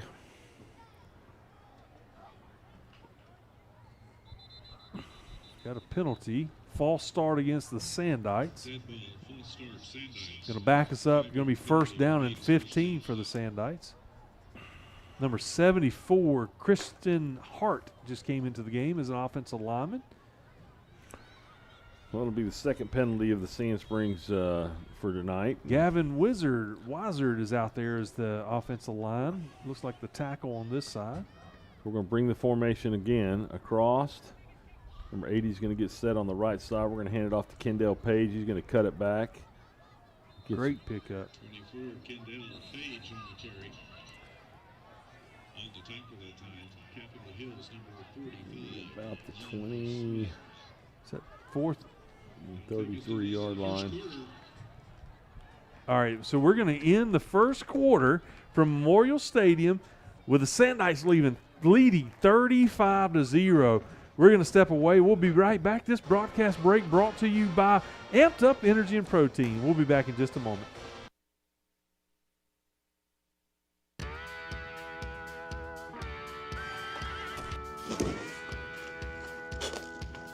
Tired of life kicking you in the teeth? Come join us this Sunday at Church of the Matters at 9 a.m. or 10:45 a.m.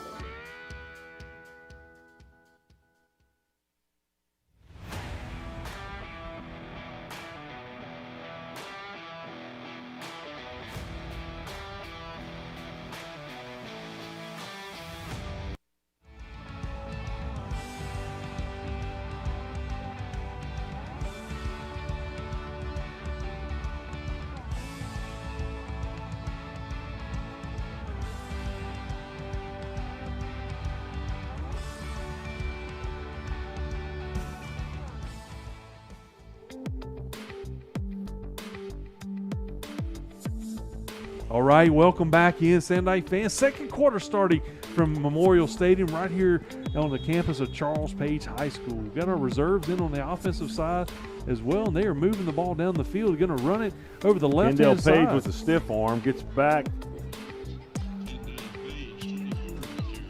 Gets about 4 yards on the carry. See number 53 on the offensive line, Devin McCullough. Is he playing offensive line? Probably. I like it. Maybe there's a number 67. That's 63. 63, okay. Jesse Lawson. And then you got 67, Kason Webb is out on the offensive line. So it's going to be 3rd and 2. Number 75, Vin Barley's Back out to there. Kendall Page. He's going to have a lot of room here. Keeps the ball. Gains about 10 yards. Going to get a first down.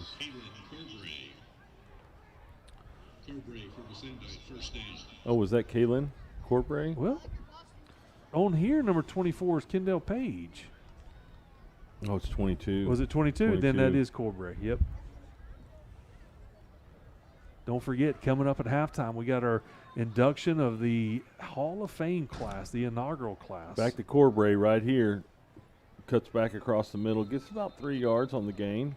Corbray, 22 on the carry. It's going to be about 2nd and 7. For the Red Wolves, number 44. Clock's running. Keep running, clock. I think we may be called up on the offensive side of the ball with the reserves for now. This will be the 5th play of the drive, and we got a penalty on Capitol Hill. Number 75 decided to get a head start for the Red Wolves.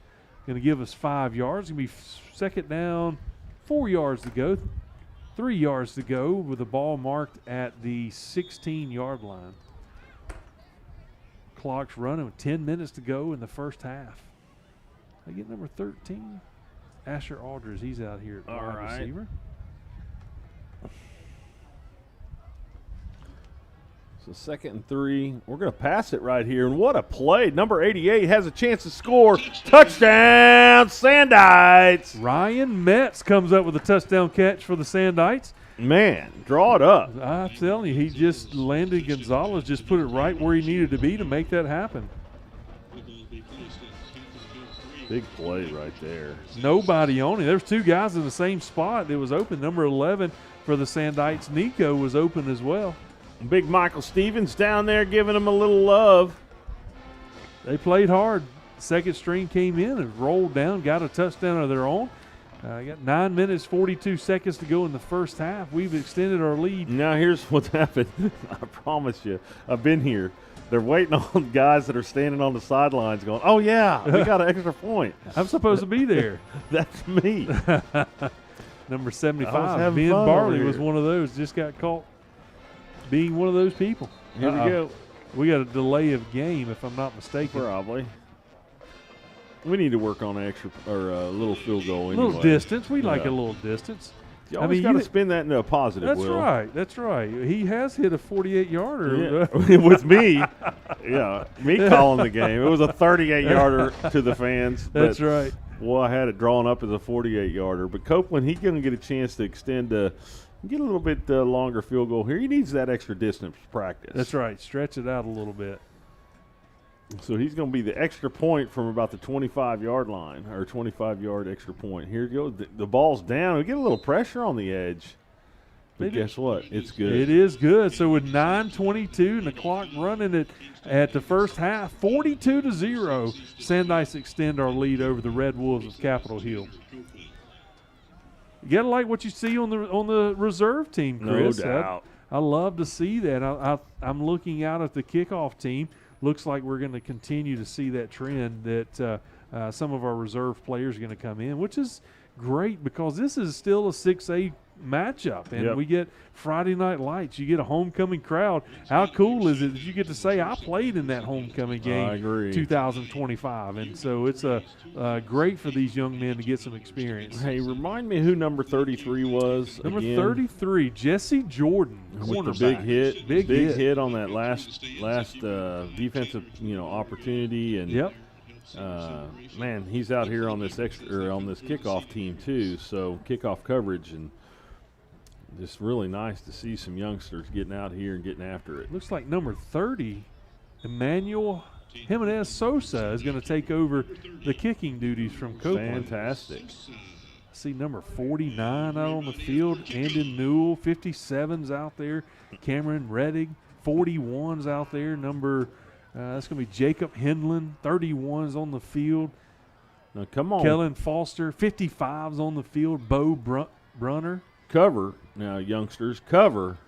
It's going to hit the ground, Chris. Going to stay in play. Crazy that they let that happen. 16-yard line. That a boy. Nice play. Nice out of bounds. 49 makes that. Forced him Andon out of Newell. bounds. Big hit over on the sidelines. 68, 73, 48, 68. We've talked about Jeb. He's going back out there. That's our boy Jeb. 48. Who's 73? Brighton Davidson. 73. Dwayne Johnson going out. The Rock. The Rock. Number 54 is on the field. Dawson Jameson. I think so. All right, here we go. Capitol Hill brings their offense back out onto the field. They're going to take it at the 25-yard line. First down and 10 with 7:10 to go in the first half.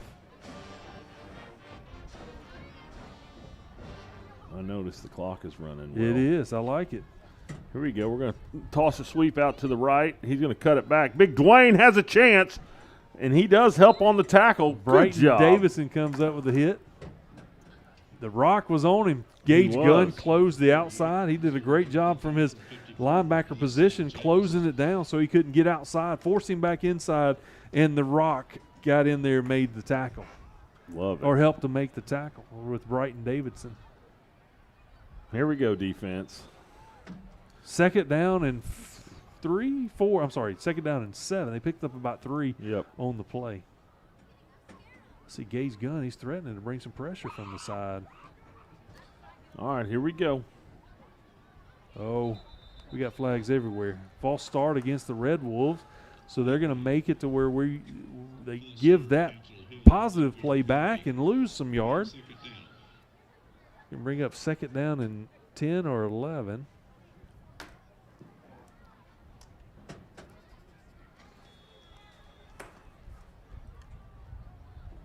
Clock's running, 5:50 to go in the first half.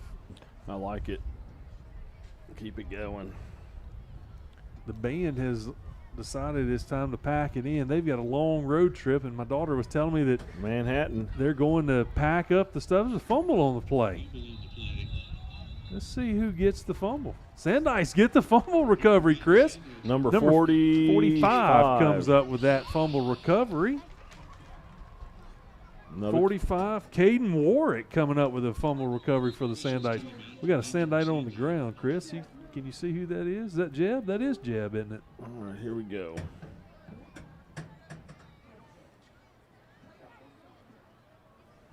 We got an injury on the field. We're going to take a timeout. We're going to step away. We'll be right back. This broadcast break brought to you by Amped Up Energy and Protein. We'll be back in just a few moments.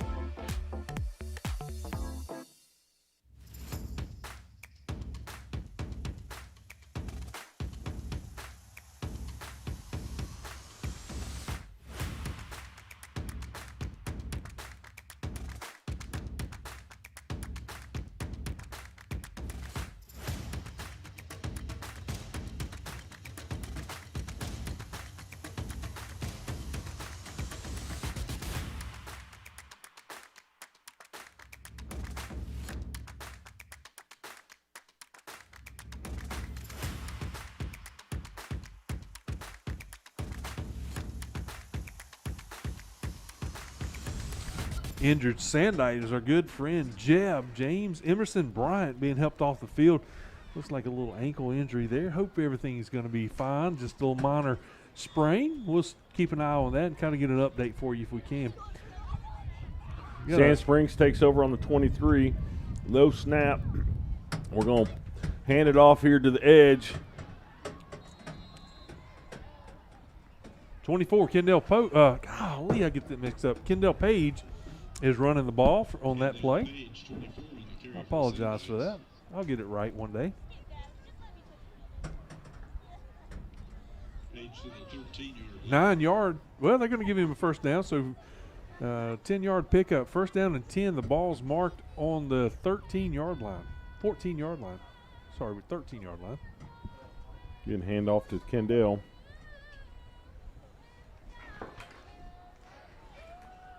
Kendall Page, 24. Carry for Sanders. Take it down to the 4-yard line. Second down. Yeah, we could get a first down. Less than 1 yard to the first down mark. First down and a goal line to go for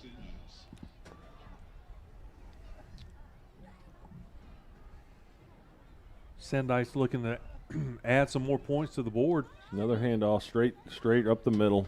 Touchdown. Kendall Page. Kendall Page doing what he does best, coming in, making a difference, going to extend the Sandike lead 48-0 with 3 minutes and 50 seconds to go in the first half. Just a reminder, at halftime, we're going to have a performance by the dance and the cheer, and then we're also going to be able to share and honor the inaugural class of the Hall of Fame for the Sandikes. We got who is that? Number 30 is kicking. Same guy that kicked off, Emmanuel Jimenez Sosa. Kick is up. Man, He booted it. he had plenty of distance on the extra Booted it. point. So with 3:20 to go in the first half, Chris, we've extended our lead to 49-0. Clock is ticking. Clock's ticking. It's defense is gonna take back over. I'm enjoying to see all the action for these young guys. Excited that they get to score some touchdowns as well, just like the starters.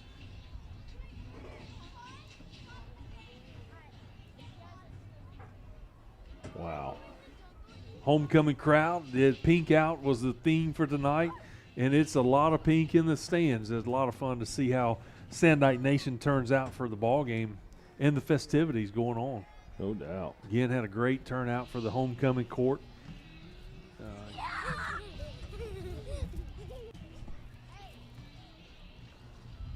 Got some kids playing with our crowd, Mike. I apologize for that. We'll get them away from here.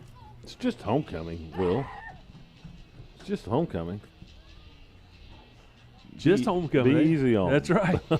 I'm just afraid of what they might say in the microphone, Chris. We got the visiting No. coaches under It's control. it's also an expensive piece of equipment. It is. so That's right. Can't be picking up and doing a little karaoke with That's it. right. We'll be singing "You Are My Sunshine" or something. Jimenez Sosa got it teed up to kick right down the middle. Good little pooch Nice kick. little pooch kick. Challenge them here. There's Dropped the fumble. Looks like Sand Springs might get this one. They Yep, number picked it up. 45 again. The same guy, Caden Warwick, comes up with another one. Have a game. Man, coming up big time. The last 2 times he was on the field, he picks up a fumble for the Sandikes. Just as good as an onside kick whenever the guy can't catch it cleanly. Wow. Man, that instant replay was great. It showed him catch the ball and it rolled his back to the defender to protect it so that he could secure the turnover. So with a minute 24, Sand Springs offense comes back out on the field. Number 12, Tristan Birmingham's on the field for the first time this season. Uh-oh. Playing in the backfield, coming out in We're going to motion. swing pass to him. Trouble. Oop. Makes one man miss. He's going to come back across the formation. He's going to keep going. Gets tackled from number 4. He's going to catch a 9-yard pickup for the Sandikes. Clock is running. 56 seconds. We may have one more play before halftime. I like what Coach Green is doing with bringing the receivers in the backfield and using them as a motion guy to get out in the flat, get some space between them and the. Look at that. Oh, my goodness. Did Pass. that ball get tipped? It may have. Pass was intended for number 88 on that. That was a slant. And, Ryan Metz. He had a touchdown already tonight. It was coming, though. He was going to get another one if it makes it to him. Clock's running. Got 20 seconds to go in the first half, where Sandikes are enjoying a 49-0 lead. We're going to get one more play. Landon Gonzalez has got the ball coming to him. Let's see what he's got drawn up. We're going to hand it to Tristan right up the middle. Picks up a first He's going to come down. back across. Going to stiff arm the guy down to the ground. He's feeling it. He Look at that. 15-10. He's carrying everybody. That's a Oh, and then we got a little personal foul down here at the 3-yard line. number 72's coming off. We got with his helmets helmet coming on. off. We got Another flag. Gavin Wizard. I apologize, Chris. Do you know if it's Wizard or Wizard? I think it's Wizard. Wizard? Okay, Yeah. I apologize for calling that wrong. I didn't see what was happening out there, but I do know the second We had flag. a little street fight going on there. The second flag was from when the Red Wolf walked by the official. He said threw something. it. Yep, didn't like what he said. They're probably going to offset. We're going to go to halftime regardless. And sportsmanlike. I don't think it's offsetting.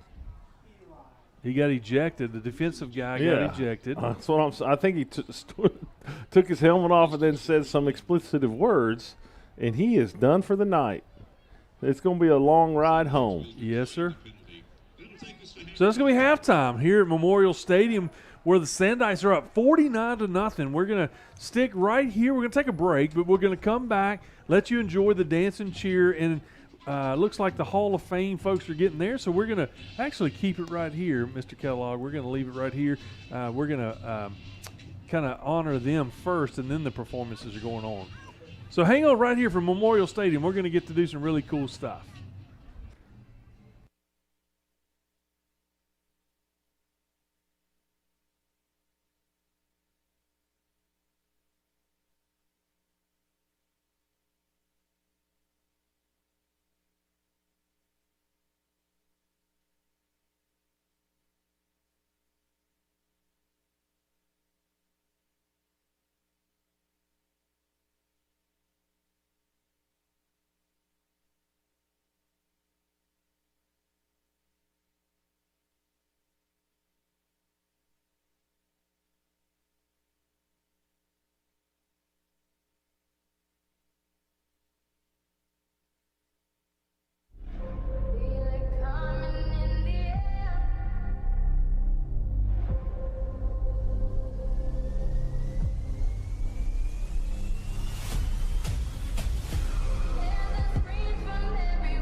Let's welcome Sandite Varsity Cheer.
Mr. Spot, we bumping in your parking lot. When you coming up in the spot, don't bring nothing we call pink dot, cause we burning around the clock. Hit the lights and then turn them off. If you green, that don't make you stop. Like the jungle, we run the block. No one rolling the way we rock, way we rock.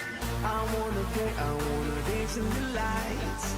I wanna rock your body. I wanna go for a ride.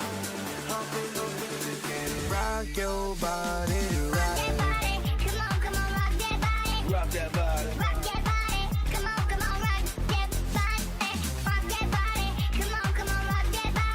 rock your body. Rock your body.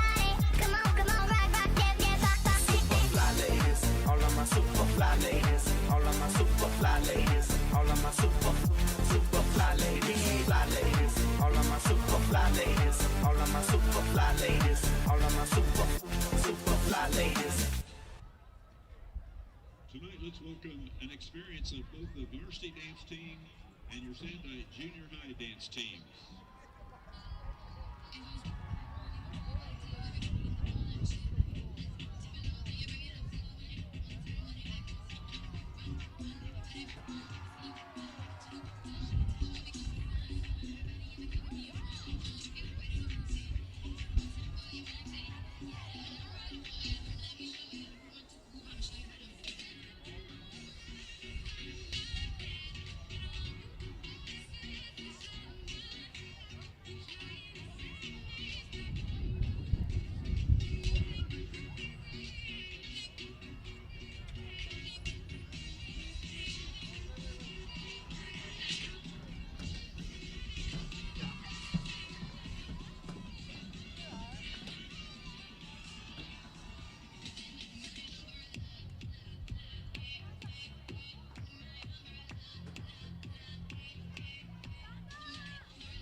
Charles Page High School varsity dance with the junior high dance teams.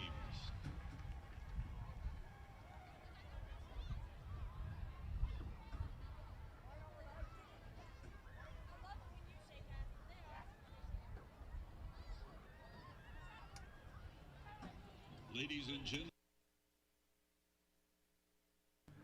Ladies and gentlemen, tonight we are proud to recognize the inaugural class of the 2025 Sandite Athletic Hall of Fame. Please join me in honoring these incredible athletes and coaches: Jamie Pennington, Jay Fleshman, Coach Bobby Lyons, and the 1966 championship Sandite football team. This outstanding class will forever hold a place in Sandite history. We invite you to join us tomorrow night at the Sandite Athletic Hall of Fame banquet at Bright Morning Farms beginning at 6 p.m. Tickets are available now. Just visit our Sandite Athletic social media pages to find the link. We'd love for you to be there to celebrate these legends of Sand Springs.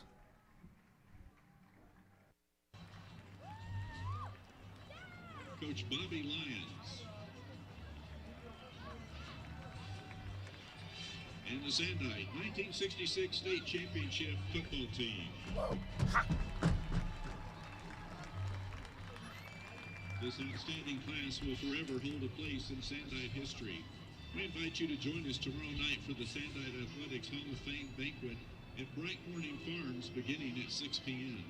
Tickets are available now. Just visit our Sandite Athletics social media pages to find the link. We'd love for you to be there to celebrate these legends of Sand Springs. Again, the inaugural class of the Sandite Athletics Hall of Fame. Congratulations to each of you.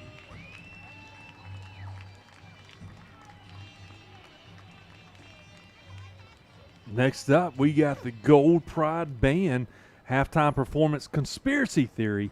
Drum majors Luke Sellers and Taryn Wright. It's brought to you by our sponsor, EMC Electrical Mechanical Corporation. We're going to let you enjoy the Conspiracy Theory. Join me.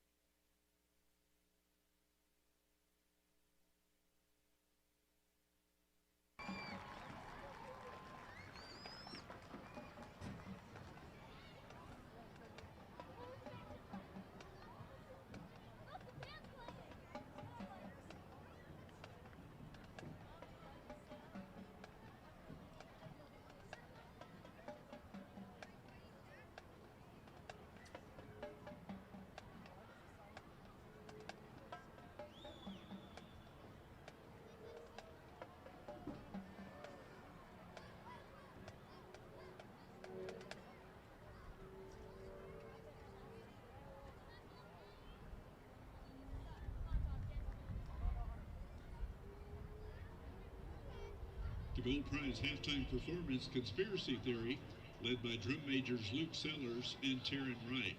This performance is brought to you by their sponsors, ENC, Electrical Mechanical Corporation.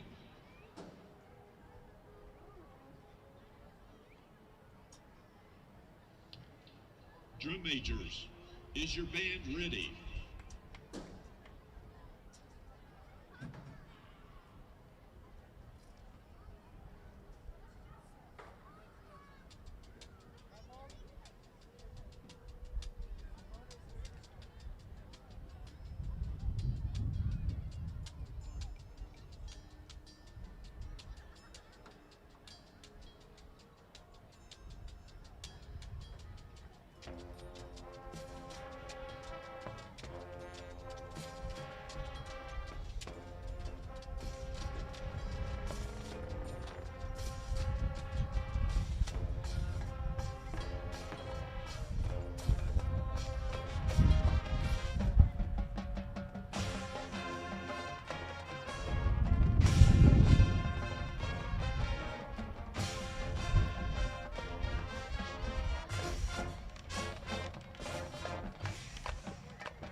Charles Page High School Gold Pride Marching Band.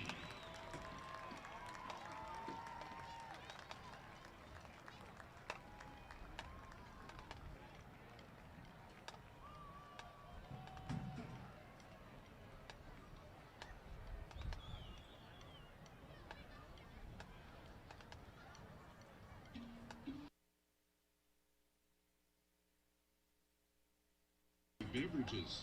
Stop by Chick-fil-A Sand Springs to try one today. Only available for a limited time. Project Dude Man is a men's riding club with a mission to have fun, build friendships, and to free all cyclists from the stigma associated with men's mental fitness and well-being.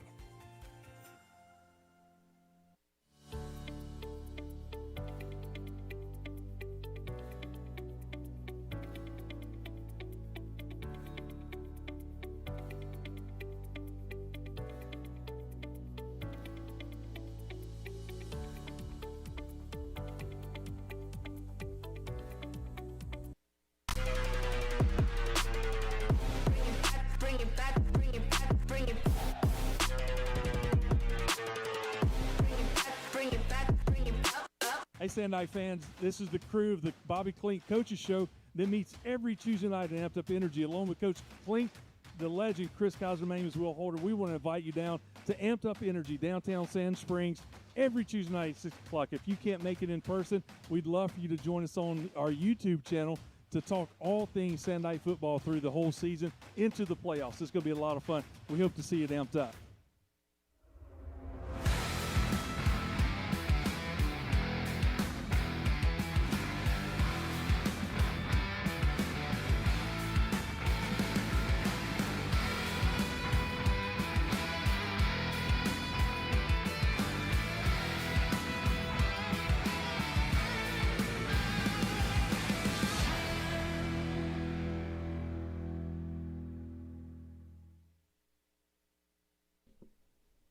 No insurance? Cure Medical Clinic in Sapulpa provides free health care to those without health insurance. Call us at 918-347-9221 to schedule your appointment.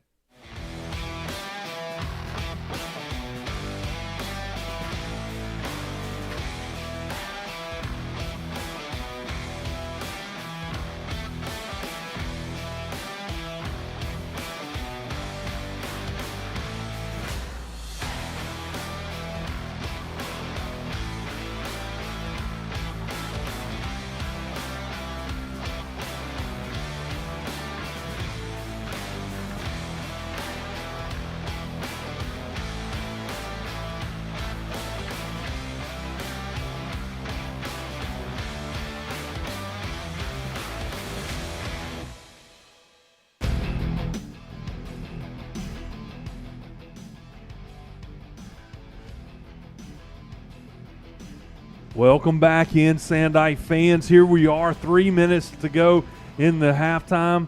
We got to see some really cool stuff at halftime, Chris. We got to witness our normal. We had our cheerleading and our dance, but tonight was very special when we got to honor the first class of Hall of Famers tonight. And, man, I know there was at least 2 sports represented, but it was just really cool to see that class, first inaugural class. I think there's still some tickets left if you guys want to join them tomorrow night at Bright Morning Farms at 6 o'clock to really see the program that we get to dig into and really honor them in a more of an intimate setting. So what a cool time to do that at halftime. Outstanding. It was fun, and, man, we're almost ready for kickoff here coming up and 2 minutes left. But, man, what a first half by the Sand Springs Sandites. I mean, I'm still here kind of looking at their stats. And I'll go over just a couple things that our friend Scott Emi shared with us earlier this week, just kind of a stat-wise. He told us that Dom Forbes needed 123 yards to set the career receiving record for Sand Springs. Was the touchdown for 51 yards? Is that the only catch he had in the first? That's all he's had. So that leaves him 72 yards to break that record. We know that Dom, unless injury bug hits him or something, that's going to happen this year. That's going to be really cool to share that with a great young man that has a bright future ahead of him when it comes to playing football. Yep, no doubt, and that's probably going to happen next week, I would bet. The record gets broken, but this is Coach Bobby Klink's 6th season here as a Sandite head coach, and coming into tonight, he is 4-1 on homecoming. So with all things pointing in the right direction, Coach Klink's going to be 5-1 with his career here as the head man at Sand Springs. Kind of cool stat. Yeah, absolutely. And according to Scott, that last week's win at Bartlesville was Coach Klink's 40th win as a Sandite head coach. That's also a kind of a cool stat based on what he gave us. Thank you, Scott, for always being willing to do that. We'll talk a little closer to the end of the game about a cool shutout possibility stat if it happens. So anyway, just stay tuned. It's a really cool stat about some shutouts. Second half's about to start. 20 seconds away, Chris. What you got over there on your stat Well, I think the highlights include a lot of offensive firepower. I mean, Dudley starts the game off with a kickoff return. Webb to Forbes with that 51-yard reception that you mentioned. Chavez gets on the board twice, scores twice tonight. Youngster Ryan Metz gets his first TD. Kendall Page gets another TD. One of the most impressive stats is the defense has 4 takeaways. So you've got Brock Odell with the early fumble recovery, and then Junior Ballard gets the kickoff return fumble recovery. And then Caden Warwick, second teamer or a reserve, I would say, has 2 takeaways, 2 fumble recoveries. So anyway, here we're going to get the personal foul marked off here that ended the second half or second quarter right before half. They're going to kick off from the 45-yard line of the Red Wolves' side of the ball or side of the field. If we get it through the uprights, do we get 3 points for it? I don't know. I'd go for it. Yeah, why not? Anyway. Got number 30 is the kicker still for Sand Springs. Our Sandites are looking he's got a great looking leg. Any other team, you'd onside this, but we're not onside it. We're going to short pooch it, and we're going to fumble it, and we're still – we almost get it. The Red Wolves got a lucky deflection off of one of their own players. So they're going to start first down and 10. They're going to mark the ball at the 24-yard line.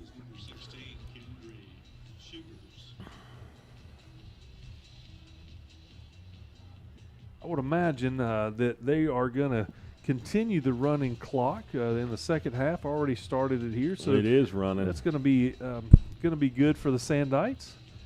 It's going to be good for me. Yeah, you don't have to stay up so late. Selfish. Is that what it is? Selfish. I like Chris it. Kaiser is selfish. I like that. Let's see. We got number 32. I brought an energy drink, and I'm not even getting into it. I mean, I know Amped Up helped us to start the game, That's but right. I brought one to get me through the second half. But if I were to take it now, I will never get to sleep. I love it. Number 32, Alex Lemire is on the defensive end, closest to us. Got a couple more bodies out there. We'll get some numbers. Run up the middle, gets a couple yards. Stopped in there by number 23, Will. Gage Gunn in on the tackle. Number 48, Brighton Davidson is in on the tackle. At this point, I think number 32 is the only new person that we haven't called yet. I don't see any other number. Second down and 7 for the Red Wolves. Oh, we got an offsides here. 54, number 54 jumps offsides there. Dawson Jamison is guilty of that penalty. Going to give them 5 yards, get it closer to the first down. Second down, about 3 yards to go for the first. Move the ball out to the 33-yard line. So that is the third penalty of the game for Sand Springs, which is still a great stat. Going to get the Red Wolves a little bit closer to an opportunity for a first down. Run it right back up the middle. Ran into Dwayne Johnson, looks like. They're going to pick up a first down. Pick up about 3.5 yards on that. The ball's marked on the 35-yard line. Let me look here. Number 73 was in on that tackle. Well, it is Dwayne Johnson. So he kind of stopped it, but the running back fell forward. Clock running 9 minutes and 28 seconds to go in the third quarter. That's going to be the second first down for Capitol Hill tonight. Okay. Out of the entire game. Good defensive stand for the Sandites.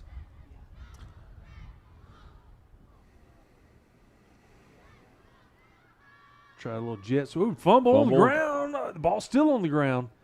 Man, looks like Capitol Hill got it back. Nope, Sand Springs is indicating that they have it. It's a fight on the bottom of the pile, Chris. Let's see who it is.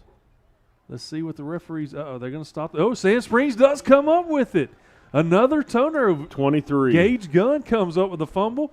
I know he got on the pile, but I couldn't see what was happening, and he comes up with a big turnover. Sand Springs is going to take it over. First down and 10 from the 31-yard line with 8 minutes and 35 seconds to go in the third quarter. So never had the handoff. Red Wolf no, just it dropped fumbled it right off the bat, rolled around a little bit. Great swarming defense by Sand Springs right there. Gage Gunn comes up with it, and Sand Springs offense is taking over right here. Got a new running back, number 25's in the game. Is that Makes Riley? a nice cut. Is that Wiley? Gets 25. about 6 yards on the carry. Wiley Williams, he's the running back in there now. Got some more pushing and shoving going on the sideline. Going to bring up second down for the Sandites. Just about 4 yards to go. They're going to mark the ball on the 25-yard line. I'm trying to see that number. Who's the offensive lineman with the white T-shirt? Number 78. Did I call him already? Yeah, Max Nichols in on the offensive line now. Got a receiver down there that's basically uncovered, number 80. Man, what a cut. Kendall, is that Kendall? That's Wiley. Wiley. Yep. Looks like he kind of got a horse collar there. I was wondering if that was face mask or horse collar. Wiley's got looks like he's asking for something. He's He like, is. yeah, I don't think I can get brought down like that. Wiley's got the red shoes with the pink socks on. First down and 10 for the Sandites. They got the ball marked at the 18-yard line. 7:15 to go in the third quarter.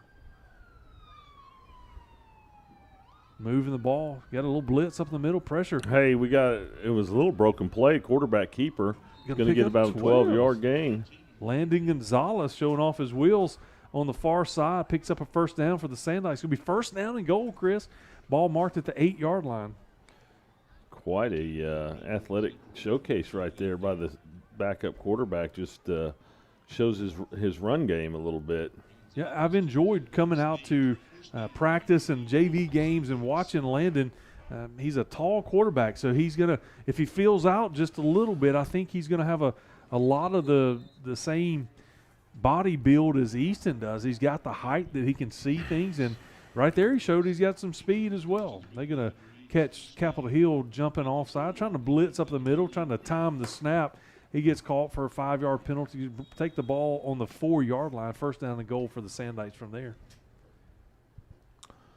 Passing it for the touchdown. Takes a huge lick, but that's going to be a Sand Springs touchdown. Is that number 80? 82, I think. Let me look. 86. Oh, 88. 88. 88, he called a touchdown already. That's Ryan Metz's second touchdown of the night. Number 79. Did I call this? Avery Voigt. Well, that ain't Avery Voigt. That's 78. Okay. Yeah, Max Nichols, offensive lineman.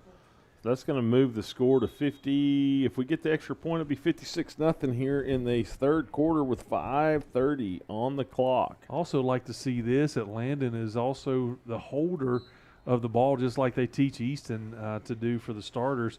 So he's out there, and number 30 hits it through. So it's 56-0. Sandites are leading with 5 minutes and 15 seconds to go in the third quarter. Here's instant replay, Chris. Just rolls out.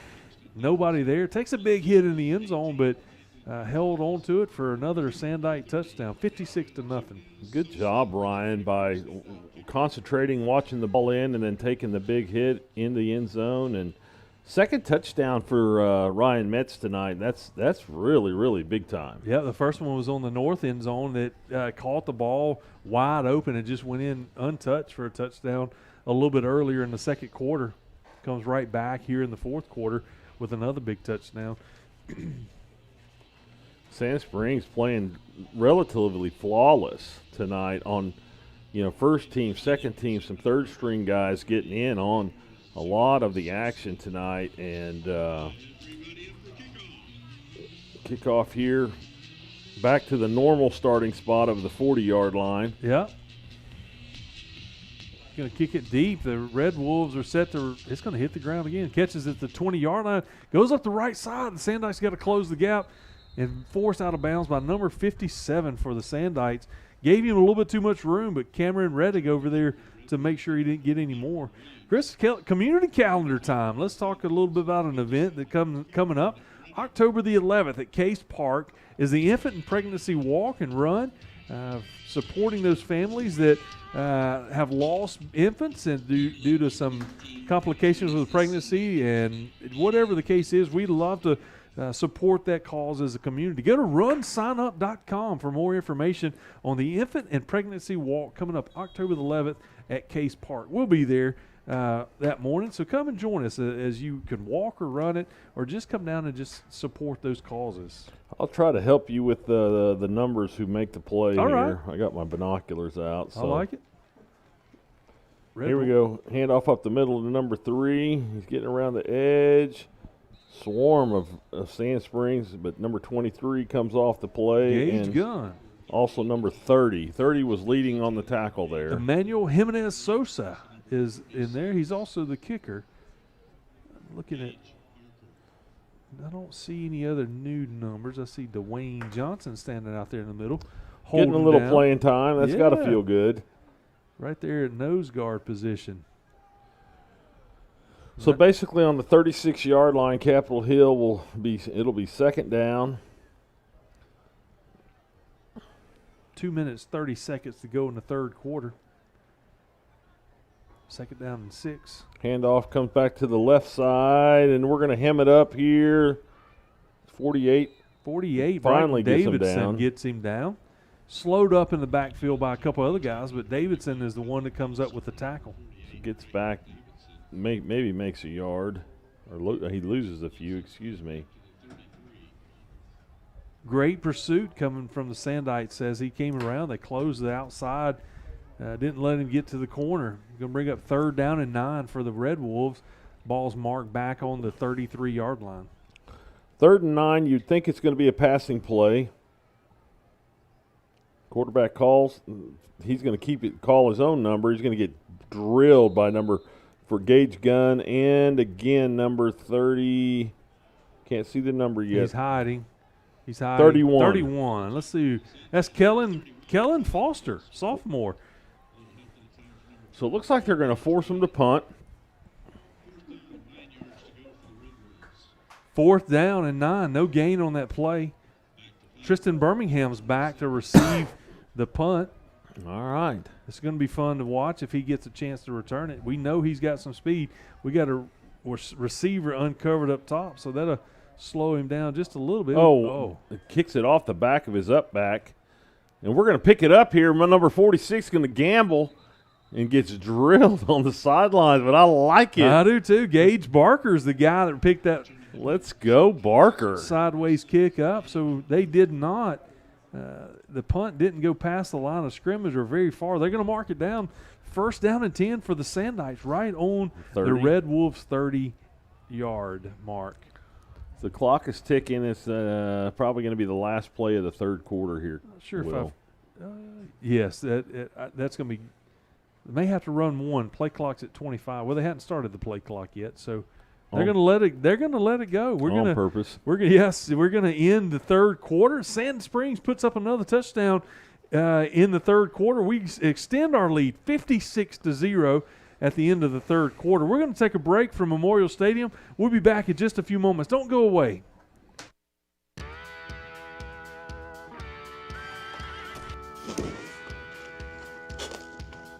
Tired of life kicking you in the teeth? Come join us this Sunday at Church that Matters at 9 a.m. or 10:45 a.m.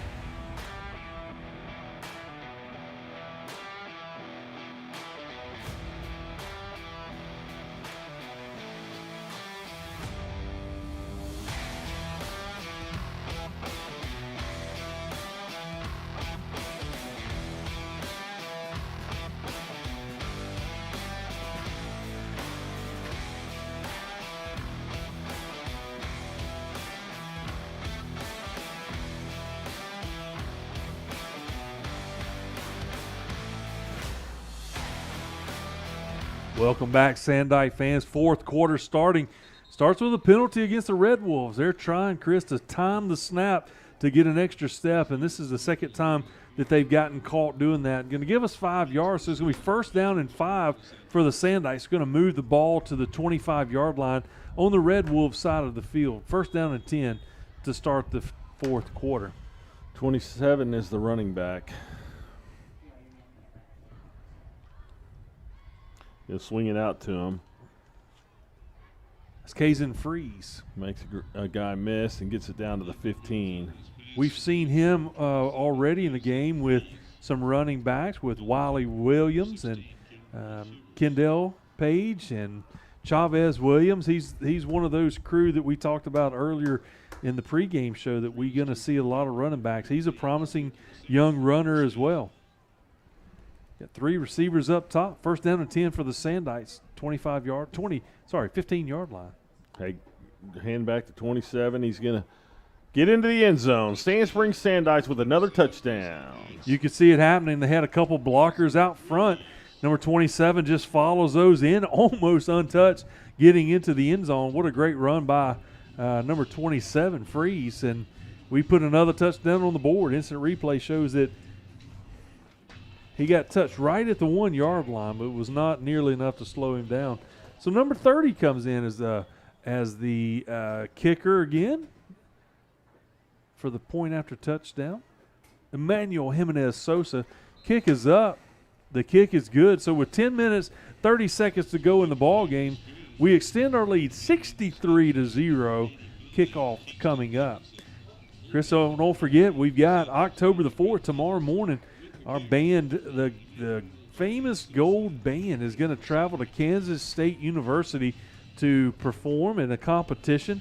Leaving early in the morning. Is going to have a good time up there at Kansas State. Are you traveling with them? I am not going to go to going this up to Manhattan? I'm going to go next week. They're on the road again to Branson. You're going to go to Branson, I'm going to go to Branson. I got a place or two I want to eat. I figured that. There's that Billy Gale's up there. It's hard to beat. Billy Gale's. So oh, my God. You'll have to wait in line, though. You're going to have to wait in line. I'm prepared. I'm good because the one time I went there, the pancake was the size of a hubcap. Exactly. And I dove right in and got after it. So I'm excited about that. Our cross-country boys and girls, we have a race tomorrow as well.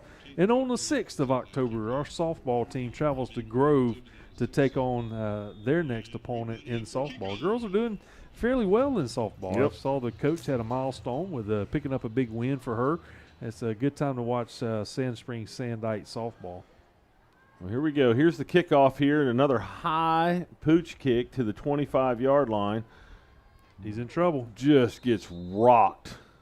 You look up and see a wall of black coming down the field. It's like number 30. No, hold on.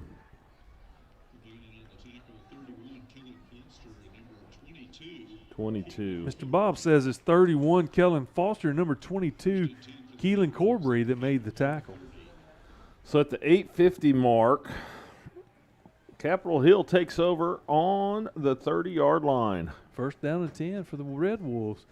Chris, let's talk a little bit about something you and I share in common. I know that this could get into a deep conversation, but we like to smoke meat. And there's a rumor out there that recently you've had an opportunity to smoke some meatloaf and some ribs. Tell us a little bit after this play how that's Let's get this turned play out. behind us. And I'm always interested in good recipes, so I like to steal your recipes. All right, we'll get into it here. Yeah, number 81 out here is the defensive back. Let's see who that is. So they're calling Capitol Hill brings a man across the formation here. They're going to try to throw it. He's going to throw it out here. Boom, and a big hit by number 20. Who was that? 23. Gage Gunn comes up for the big stop. Gage. Number 81's playing defensive back out here. That's Joseph Sawvell. I'm not sure if I said that correctly. It's going to be a 3-yard loss. Tackle for loss. He read it perfectly.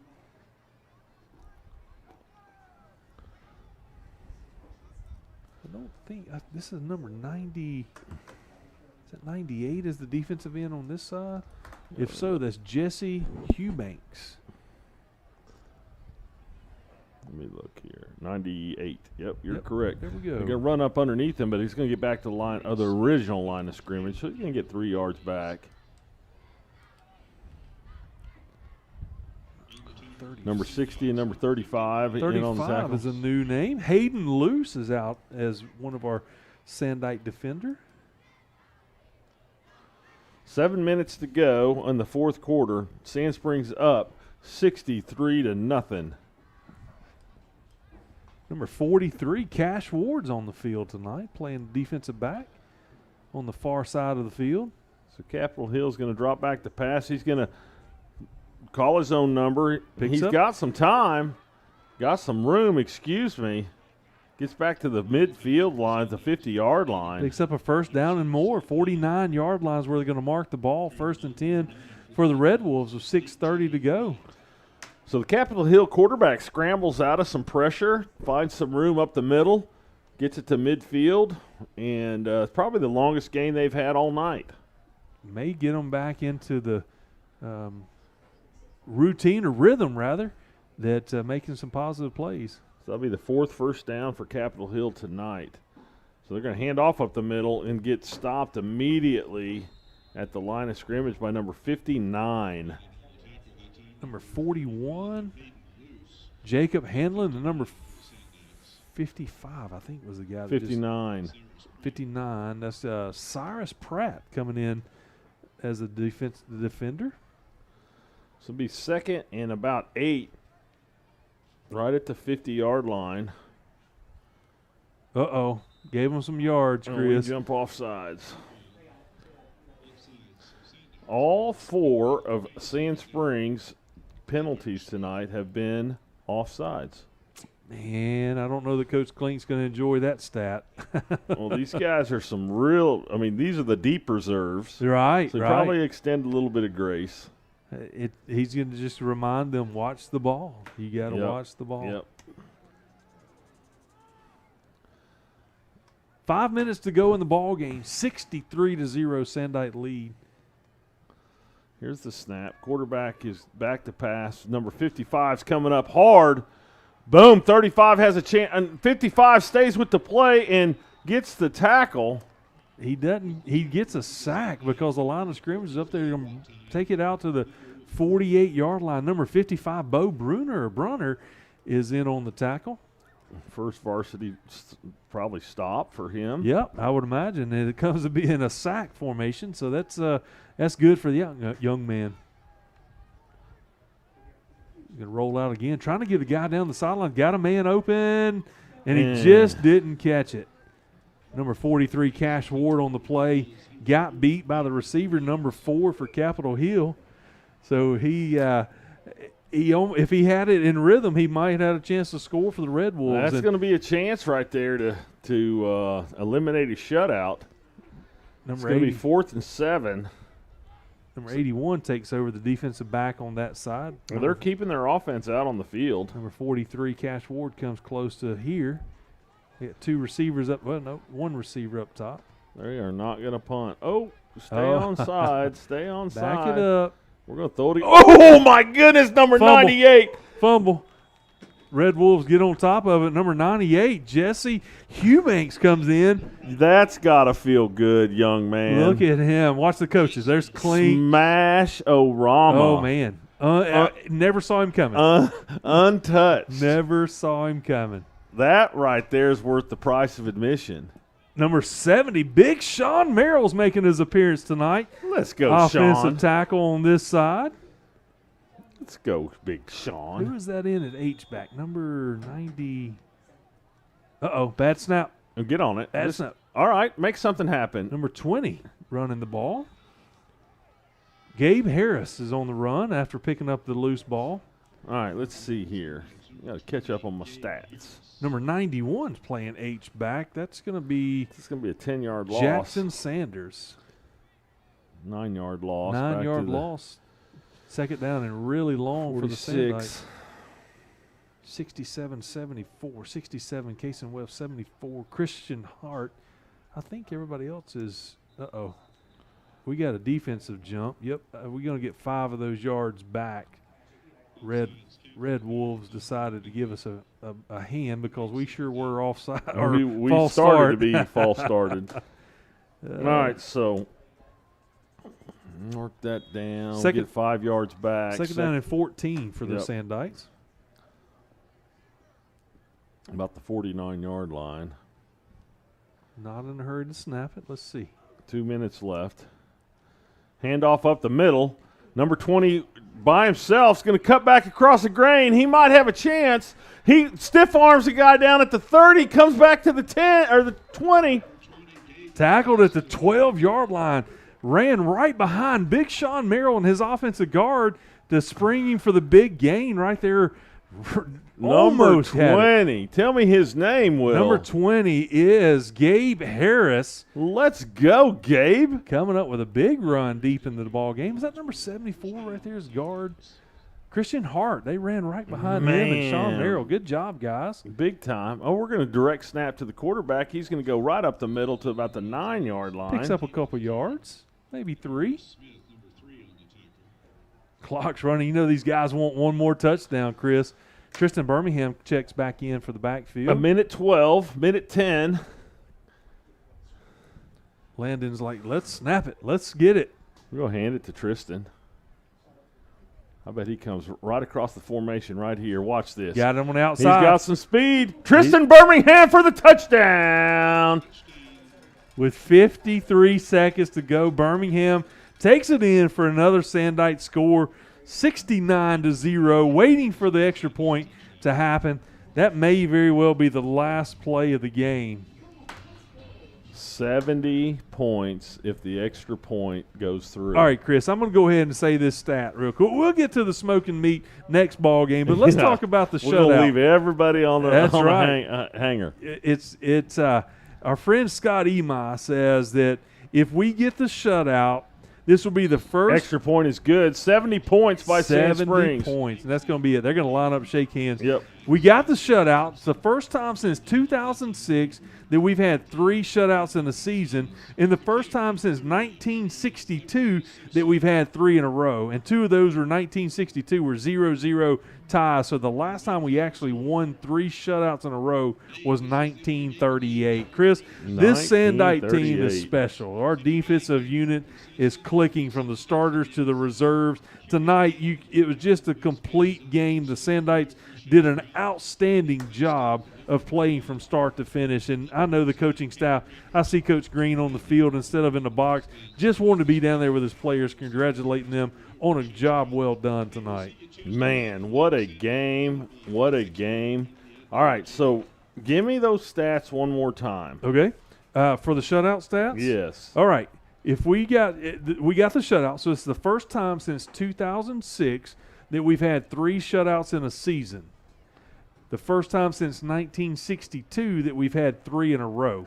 In 1962, 2 of those were 0-0 ties, so the last time we actually won 3 shutouts in a row was 1938. No way. Incredible what the defense is doing. When we started Bishop Kelly and now in district play, it's incredible to see how they're just working and firing on all cylinders. Offense looked great tonight. Chris, our starters got pulled after the first quarter, and our reserves put up a bunch of points. But you think about our offense didn't do it all tonight. We had special team scores. Yep. We had defensive takeaways.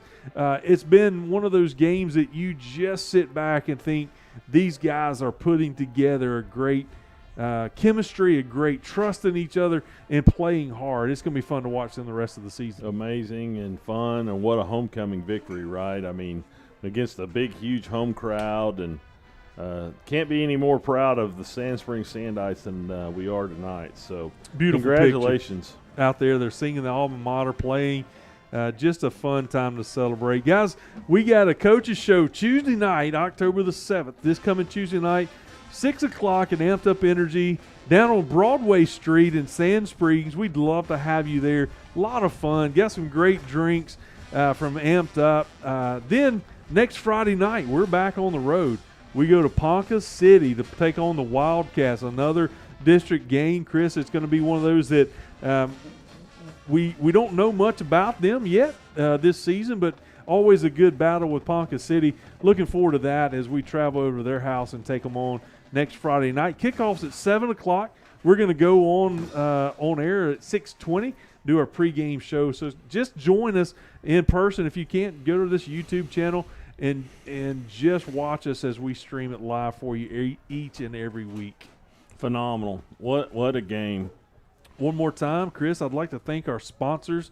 We've got some great ones: Amped Up Energy and Protein, Hillspring Church, Project Dude Man, Cura Medical, and Church That Matters. Tonight, Chick-fil-A had one of our sponsorships as well. We appreciate you guys pouring into our Sandite athletic program, especially the football program. So for Chris Kaiser, Will Holder, and the rest of our broadcast team, we thank you for joining us tonight at Homecoming 2025 from right here at Memorial Stadium. We'll see you Tuesday night at the Coaches Show or next Friday night at Ponca City. Go Sandites! Amazing.